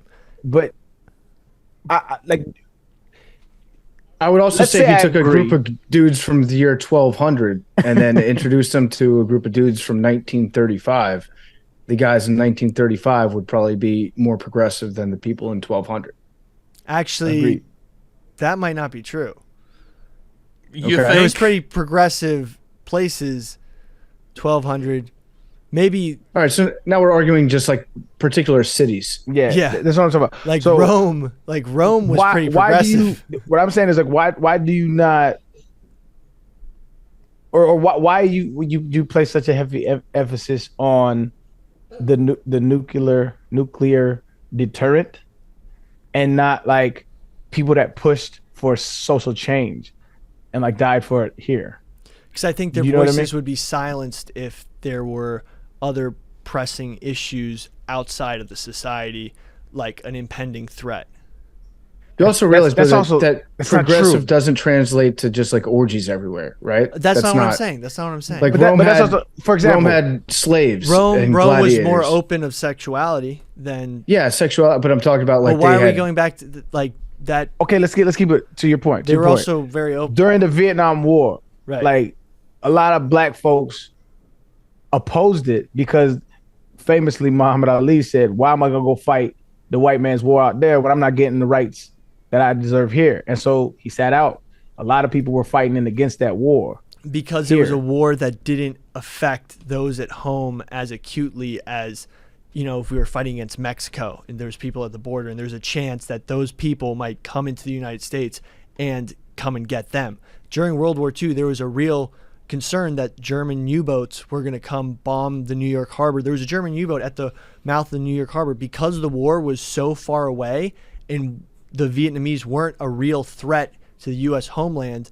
People were able to wake up because they couldn't. That doesn't make any sense. Didn't work. Because there's been anti-war protests every war. Black folks have been fighting for against oppression in this country during war. All of those wars that you're mentioning, World War I, World War II, since Jim Crow laws. And so what you're saying, I just don't understand the premise of it very well. Like I don't understand why don't you link the social progress of America to the people and not some bomb. Well, I that think was the made. people were then able to do those things in the piece that was. I mean, think about it. Comes with everything. Playboy wouldn't have been possible if it wasn't for the bomb. What? Playboy was I don't know some enough of about it. people would talk about Hugh Hefner being one of the first like people of the progressive movement because he freed white he freed like the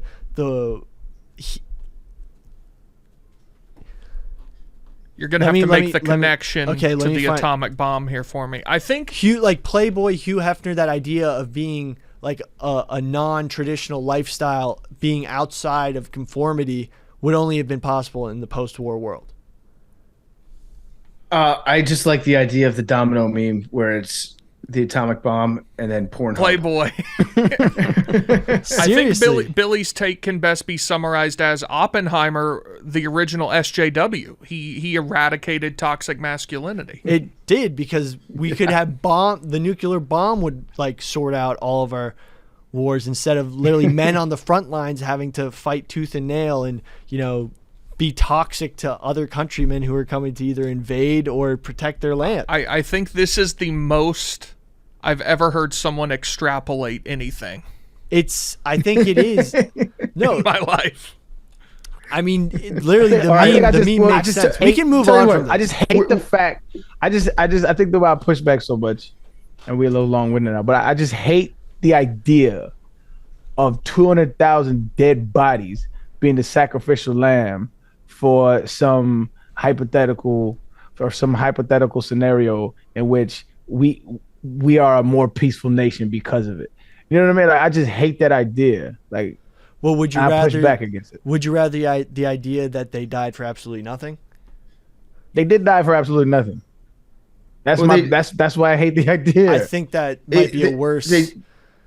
They did die, which immediately had the impact of Japan surrendering. So it stopped that war, and who knows what would have happened if the land invasion of Japan was going to work out or not. Oh man, I just think we're so desensitized to death that y'all don't imagine yourselves just going about your daily life, and then a bomb comes and kills everybody that you know and that you love.